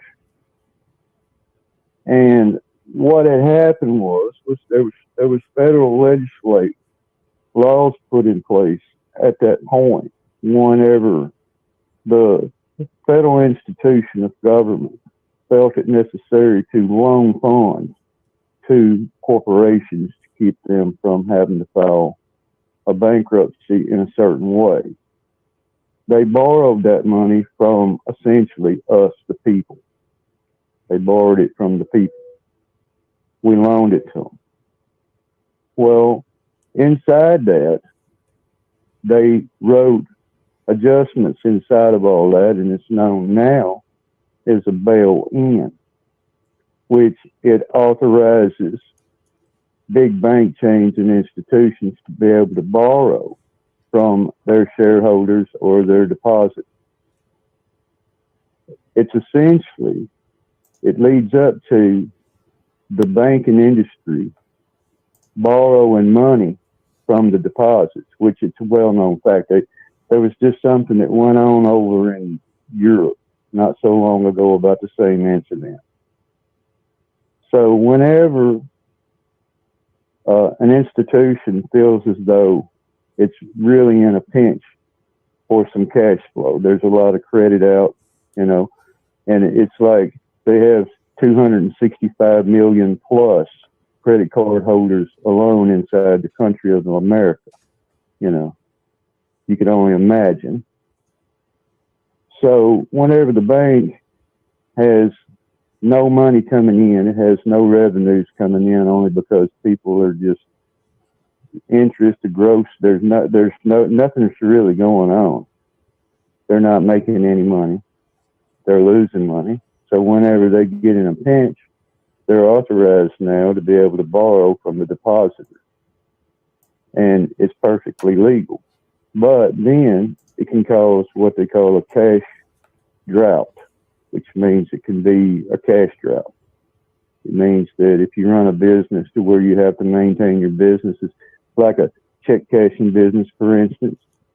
If I needed $30,000 in cash from a bank, it may make things difficult for that situation. So it's either the bank's in serious trouble and it had to borrow the money from somewhere, or somebody made a computing error. But I did probably more than likely, it was probably a bail-in, what's known as a bail-in, that authorizes the company to borrow from the deposits. But moving on, I didn't mean to twist your ear up too much, It's okay. but back on this earthquake thing, planet Earth lives in a place called E0. It's sort of a mathematical equation. It's a sweet spot. Whenever it moves out of that sweet spot in a magnetic field, then it kind of makes things kind of rock around a little bit down there inside the planet. So, I mean, it's been doing it for, I don't know, how old's the Earth, Rick? Oh, I think people guess, but who the heck knows? I mean, it's... Yeah. So, I'm just, you know, I'm out there. I don't mean to blab and blab and blab, but it just kind of, it was, and here's another thing that I've been keeping up with you, is this thing about the train wreck thing. You know, the chemicals get spilled and all that. Yeah. The fact of the matter is BASF or whoever it is who owns those chemicals in those cars, whoever owns the chemical is not the one that's supposed to be responsible for it. It's the person who owns the train. The fact of the matter is, Rick, is if I went up there and said, hey, I want to buy a house here. And then I say, somebody says, no, you don't want to buy a house there. You see, it doesn't really matter if you feel as though your home is your castle. That's your major investment. If you owned a $300,000-$400,000 house inside that city, and you said, hey, I want to sell this house, you can't sell it because nobody's buying, if you know what I mean, Rick. Yeah. And it's the same as though as if somebody runs into me and it's their fault, I expect for those people to have insurance to pay for my vehicle. The fact of the matter is I think that it would be fair that anybody inside that city who feels as though they want to move, they don't want to be nowhere near that anymore. And I think that the company that owns that railroad track with those train cars on there should have to insure that. And all fair, because even if you had to sell your house and move to another city, good Lord, good Lord. You're going to try to sell a house to somebody that's not going to buy it. You're going to try to maintain your payments, your insurance, your mortgage, your car payments, your kids' school, and everything else. You got to go through that. And go and find another house and be able to afford another house to move into, and hopefully something's going to be done about the house that you were living in. So I think that they should draw a circle around that town out about 20 miles, and I think that the railroad company should own it, point blank. And as far as what went up into the air and what got spilled into the ground, there's probably an average of that all the way across the United States every day that gets spilled at gas pumps, at gas stations, all these spots at the pumps and everything else. People don't really think about it, but it happens. We got 400 million people between Canada and America, so it happens. So that pretty much gets spilled every single day inside these two countries. It's just, in that instance, I think everything within 20 miles, the railroad company should have to own that, Yeah. Because down here in the Gulf, when they spilled the oil, the BP incident, they used a chemical that causes the oil slick to solidify and sink to the bottom of the ocean. Turns it essentially into a black rock sitting on the bottom of the ocean.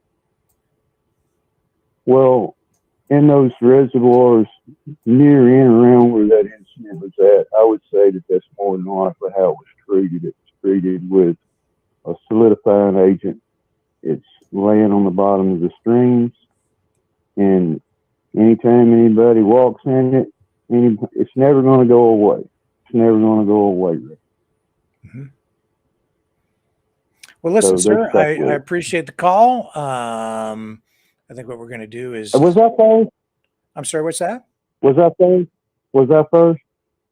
You I beat were. Mouth. I don't know if you were I first beat or Mouth of the second. South. For this Well, session, I think you're anyhow. first, yeah. Yeah. Okay. Well, anyhow, man, if the women don't find you handsome, they'll at least find you handy. You know who says that, hey? Yeah, well, I'm working on both, so it's always a challenge. Oh, yeah, just close your eyes. It's worse when you get older. That's for sure. Thank you very much for All calling right, in today, my friend. good evening, man. Okay, All right, sir. thanks. Have a great night. All right. Let's pull out of this, and we're going to deal with a couple of other stories when we come back right after this break. Don't go away.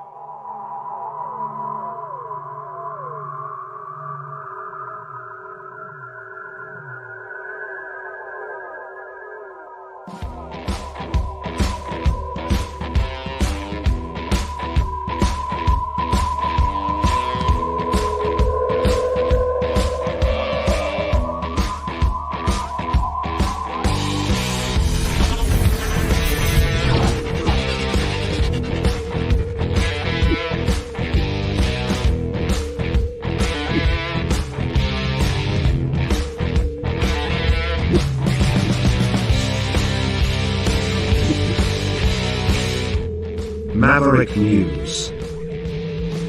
The world is watching.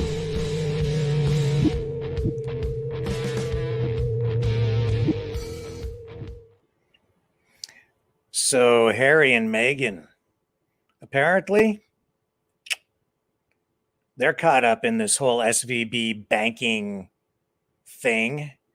SVB being the bank that caused all the turmoil for Wells Fargo and the other banks as well. And even the price of cryptocurrencies, kind of throwing the banking system into a little bit of a tizzy. Well, Harry and Meghan apparently had invested or had all their money wrapped up in Silicon Valley Bank, and they stand to lose millions, according to reports tonight. So that's another aspect of this story that we're going to have to keep an eye on. Somehow I think that even though they had a lot of money in SVB, I think they're still going to be okay. Just something about it. Just something tells me they're going to be okay. I don't think we should worry too much. Maybe I'm wrong, but I think it's going to be okay. Harry and Meghan, yeah, I think they'll be all right. Global news in Canada has been on the cutting edge of this story that we mentioned at the top of tonight's broadcast.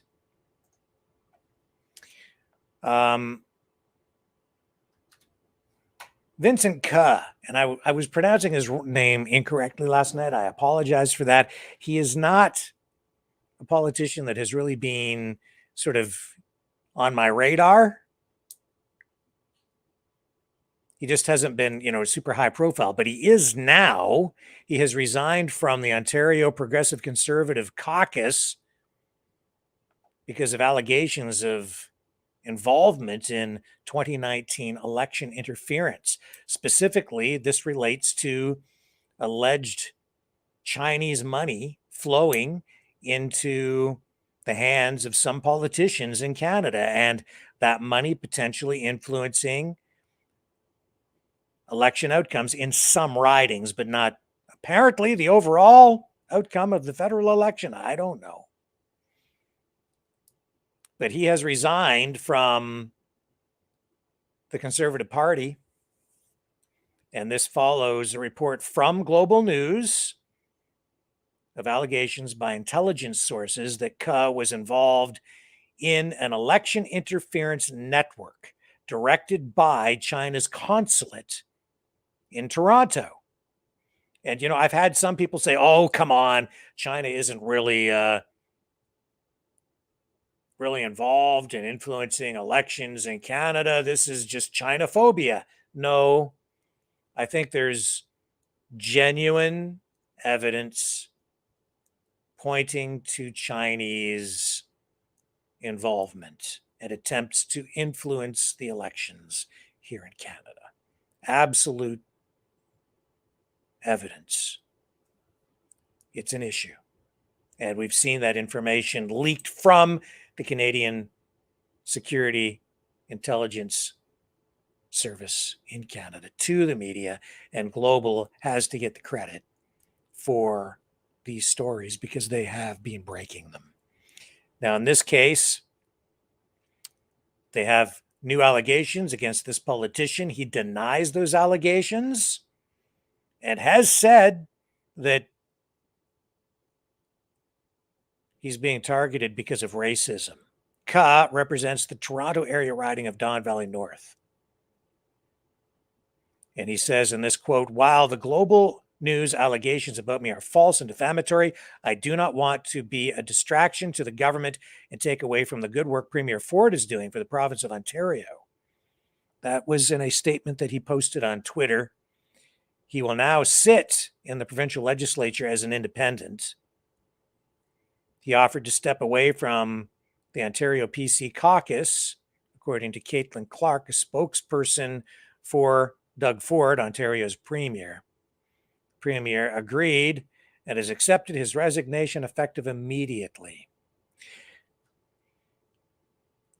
And this statement from the government also says that while the allegations against Mr. Ka are not proven, they are serious and deserve his full and undivided attention as he works to clear his name.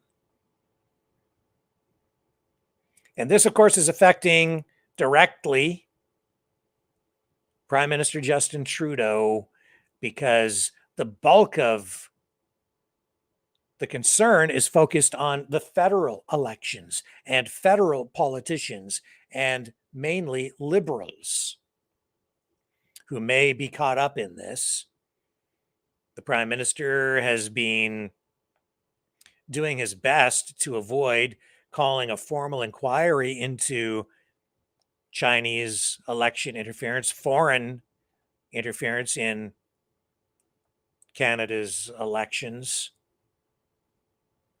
And in this case, as I've said on previous evenings, these allegations seem to be finally sticking to the Prime Minister. Trudeau has been covered in Teflon because the media has generally been running interference for him. Cover. Not so much with this. The media has latched onto it. Global is going after it, and the other media is following. So there may be some accountability to be had here. This is far from over. And even though Trudeau has appointed this rapporteur to review the situation and make recommendations that could include a recommended inquiry, it looks in many respects like it's a delaying tactic. There's also some suggestions that Trudeau might prorogue Parliament. In other words, suspend Parliament in order to avoid further scrutiny on this issue. And there's been a lot of talk about a possible spring or summer election, or maybe a fall election, an election sometime this year. But with this, he might just choose to wait. This issue, this is a hot potato. It's not one that Trudeau's going to want to be holding on to heading into an election. This could hurt him. And yet, Poilievre has been slipping in the polls in spite of this. And the most recent polling that we showed you earlier this week suggests the Liberals would actually be reelected with another minority government just by a hair, very, very close between the Conservatives and the Liberals in Canada. And those attacks against Poilievre, honestly, as I've been observing, coming more from, I think, the freedom movement. There is a choreographed smear campaign, for lack of a better description, against Poilievre. And it's coming from the freedom side, the freedom community. How do I know that? Because I know who the freedom players are. And they're the ones who have been most aggressive and consistent with the attacks online, with videos that they've been creating and so on. And I would say that that's probably happening for a variety of reasons, because some of them are PPC, People's Party of Canada supporters. Other ones have other motives, I think. A variety of motives. The strange thing is, I think that with the way the numbers work, these attacks against Poilievre pretty much guarantee that if they continue, and Poilievre's support as the leader of the Conservative Party of Canada, if that continues, it's pretty much going to guarantee that Trudeau will be reelected, even with all this controversy surrounding Chinese involvement or meddling in Canada's federal elections. That makes me wonder sometimes about the motivations of those people making those hit videos, hit pieces on Poilievre. What's their real motivation? Is it just to benefit the PPC, or is it something else? Because in many cases, some of the players, their political affiliation is not really clear. We might look at that in more detail over the next few nights. In any event, what we are going to do is take a brief break, a couple of more stories to deal with when we come back after this.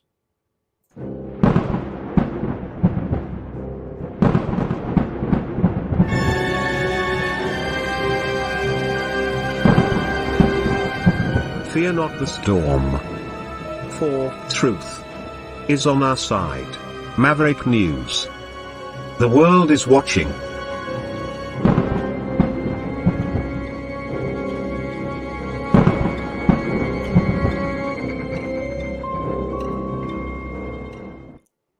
So here's a video that has been generating a lot of views, and I'm not going to run the whole thing because this is a video that apparently, and it's shot from a distance, but apparently this is Ukrainian soldiers shooting other Ukrainian soldiers who are making their way to Russian forces to surrender.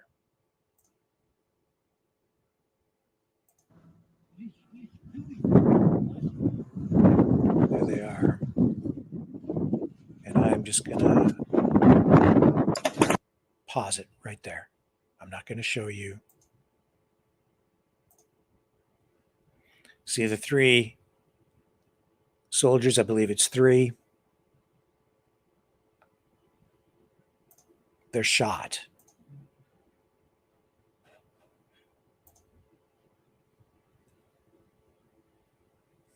You heard the gun being loaded.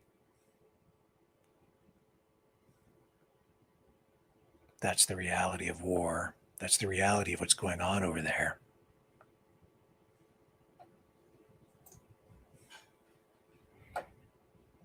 That's what we're supporting with our tax dollars.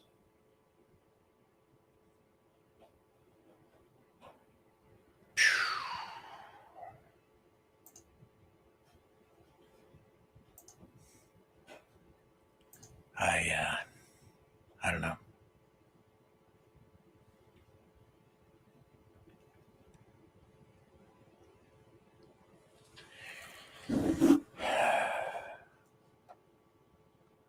We need to be aware that war is so senseless.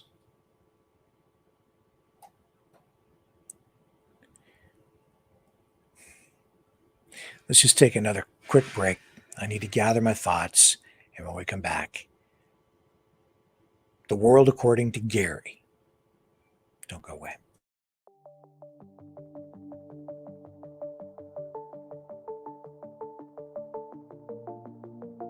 Greetings, brave Mavericks. Our quest for truth continues. We go beyond fake news. Together we expose propaganda. Together we pull others out of rabbit holes. We are maverick thinkers. We are all unique individuals individuals, defenders of individual rights and freedoms, credible, trusted, grounded in reality. Maverick News, Maverick News. Defending free speech, free speech. Donate at freedomreporters.com. Do it now. Tomorrow may be too late. Too late. Too late. Too late. Maverick News. The world is watching.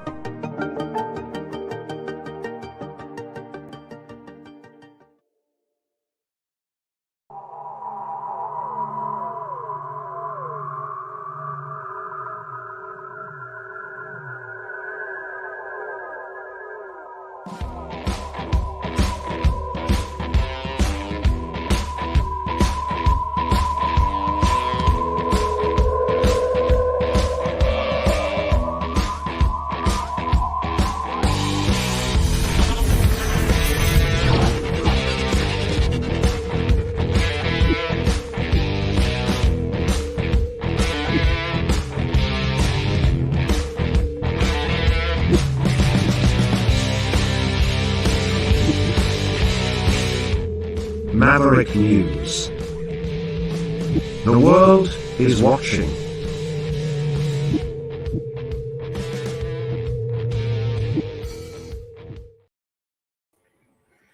Okay. And I don't know how you guys feel about this, but clocks are supposed to jump forward. I think tomorrow, but the U.S. is talking about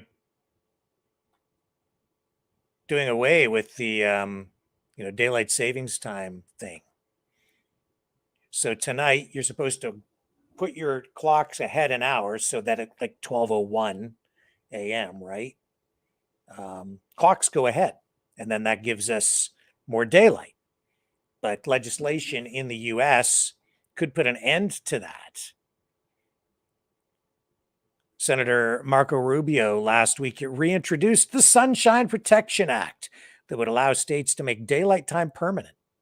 So if the law is passed, the law would have knock-on effects across Canada, with provinces including British Columbia and Ontario waiting on neighboring U.S. states to ditch the time change before they do so too.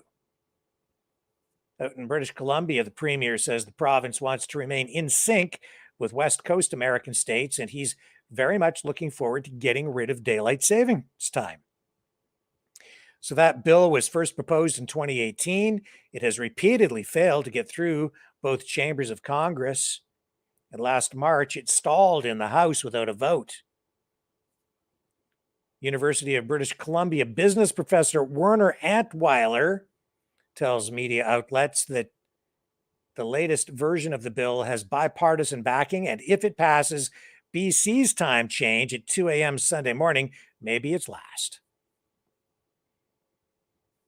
Most provinces in Canada, as well as the territories of Nunavut and the Northwest Territories, will move their clocks ahead 1 hour at 12:01 a.m. Yukon and most of Saskatchewan keep their clocks the same time year-round. Yukon made the switch for the first time, or for the last time, in March of 2020. And I don't know how you feel about it, but personally, I don't like having the sun set earlier in the winter. It just shortens those days up. I find it almost depressing.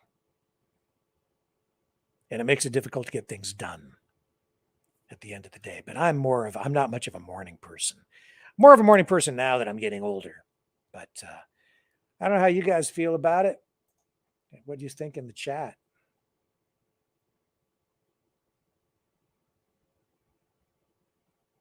Are you in favor of doing away with daylight savings time? Yeah, I know Saskatchewan. Ria says Saskatchewan doesn't change ever.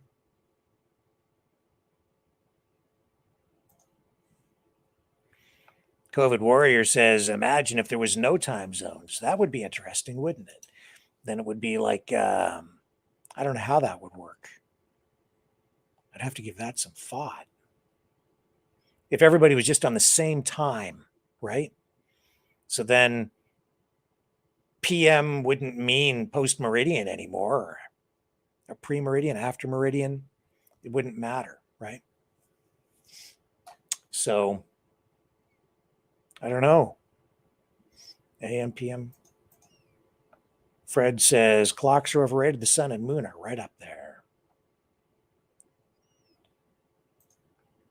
D says flat earth.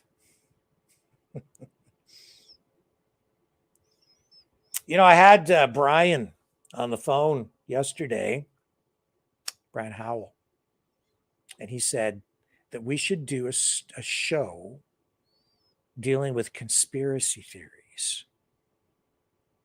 And I was like, well, I don't know if I want to do a show on conspiracy theories because I don't know if I want to feed into it, you know? But the more I thought about it, well, maybe he's right. Maybe we should do a show about, you know, some conspiracy theories, you know, UFOs or the Loch Ness Monster or Bigfoot. When I was a kid, I was always fascinated with that stuff. How were the pyramids built? Do a show on some of those sorts of issues. Maybe try and do it in more of a factual way so that it's not just dealing with the conspiracy side. I don't know how you guys feel about that. You can let me know. Send me an email. Put some messages here in the chat. Let me know. If you're interested in doing some shows about that, we can explore some of those issues maybe. Yeah, COVID Warrior says a lot of conspiracies are true. They do come true. And I thought, you know, another show we should do is, I was thinking we should invite Kyle Kemper back on, Justin Trudeau's brother, who was on the show before. He was one of the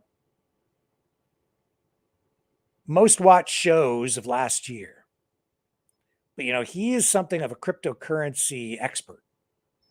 And I thought it would be really interesting maybe to get him back on just to talk about cryptocurrency. Thought that might be a really interesting conversation. I can also tell you that on Monday, we're going to have a lady on who needs a transplant. And we're not allowed, apparently, to tell you what exactly her condition is or what organs she needs. There are some restrictions in that regard because she's going through a legal battle. And the legal battle is related to the vaccine. She's being denied her transplant because she is not vaccinated. And this is a big, big, big issue. And she'll be here Monday. I think everyone will want to tune in for that. I say tune in because I'm so old school. But you're going to want to be here for that. It's an important story, and her case will be precedent setting. And I know that for everyone here, this issue will resonate. It will hit home for everyone within our online family here with the Maverick family. My personal opinion on it is that this is an immoral thing to be doing to people. Her case will be a landmark. And we definitely need to draw attention to this issue, and she's going to need help. So stay tuned for that on Monday. Make sure you're here, folks. It's going to be an important broadcast. This is what the platform is really set up for. It's to give voice to the voiceless, give some leverage to people who need attention focused on their plight. So that'll be Monday. But I don't want to leave you hanging tonight with any kind of negativity. So we have to bring my friend Gary back on because he went for dinner and it was killer. Here's the man. From Chatham, Ontario, drag racing aficionado and Mr. Optimism, Gary Riddell. I'm telling you, man. Last night was fucking crazy. One time I gave it a back of the head.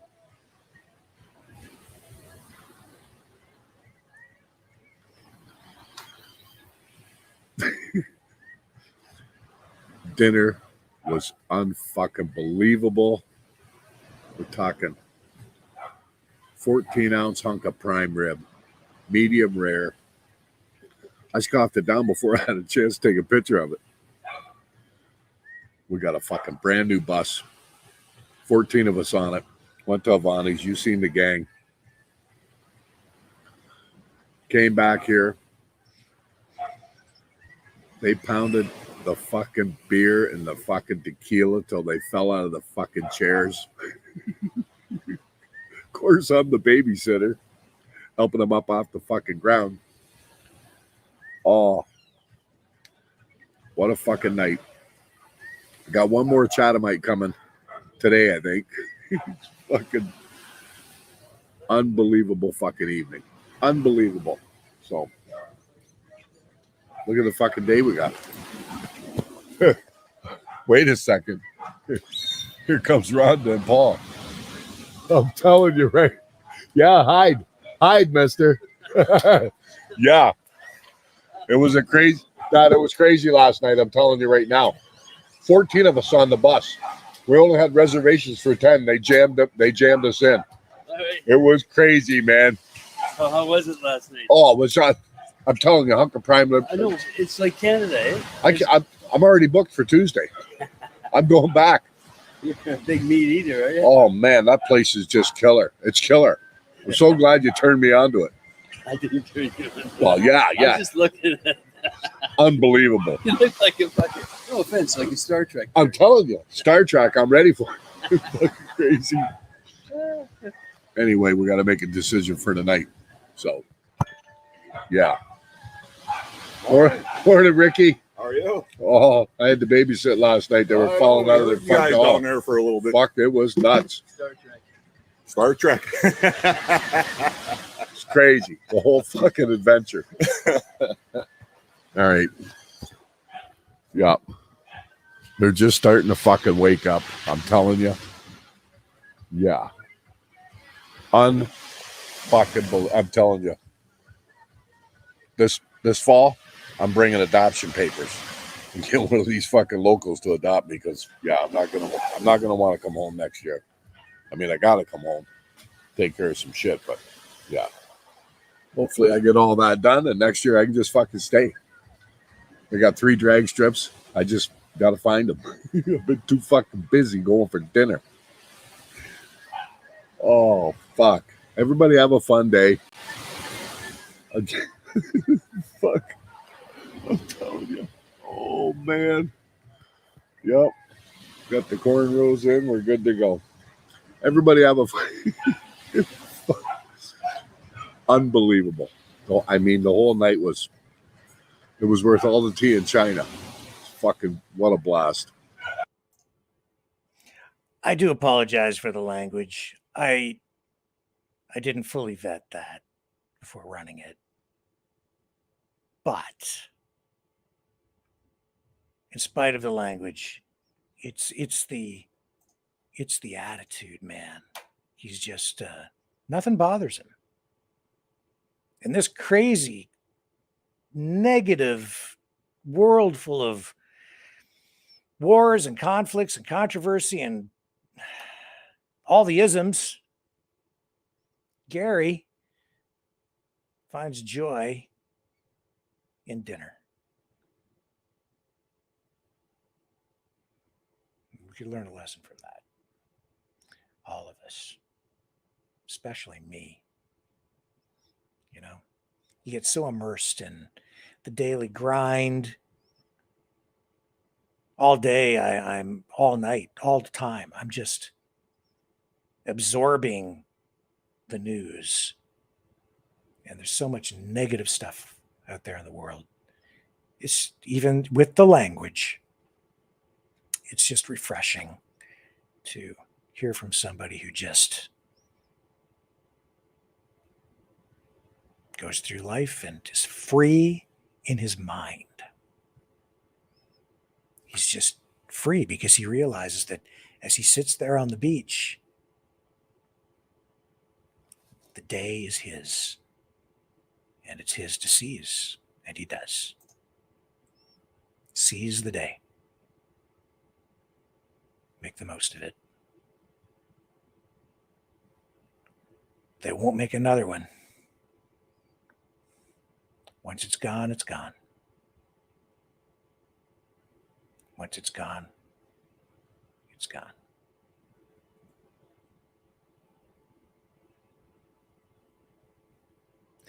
I'll be back tomorrow, 6 p.m. Eastern Time.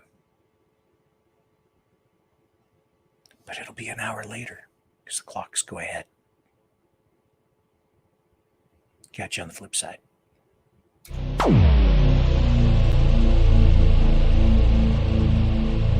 This has been a Maverick Multimedia production.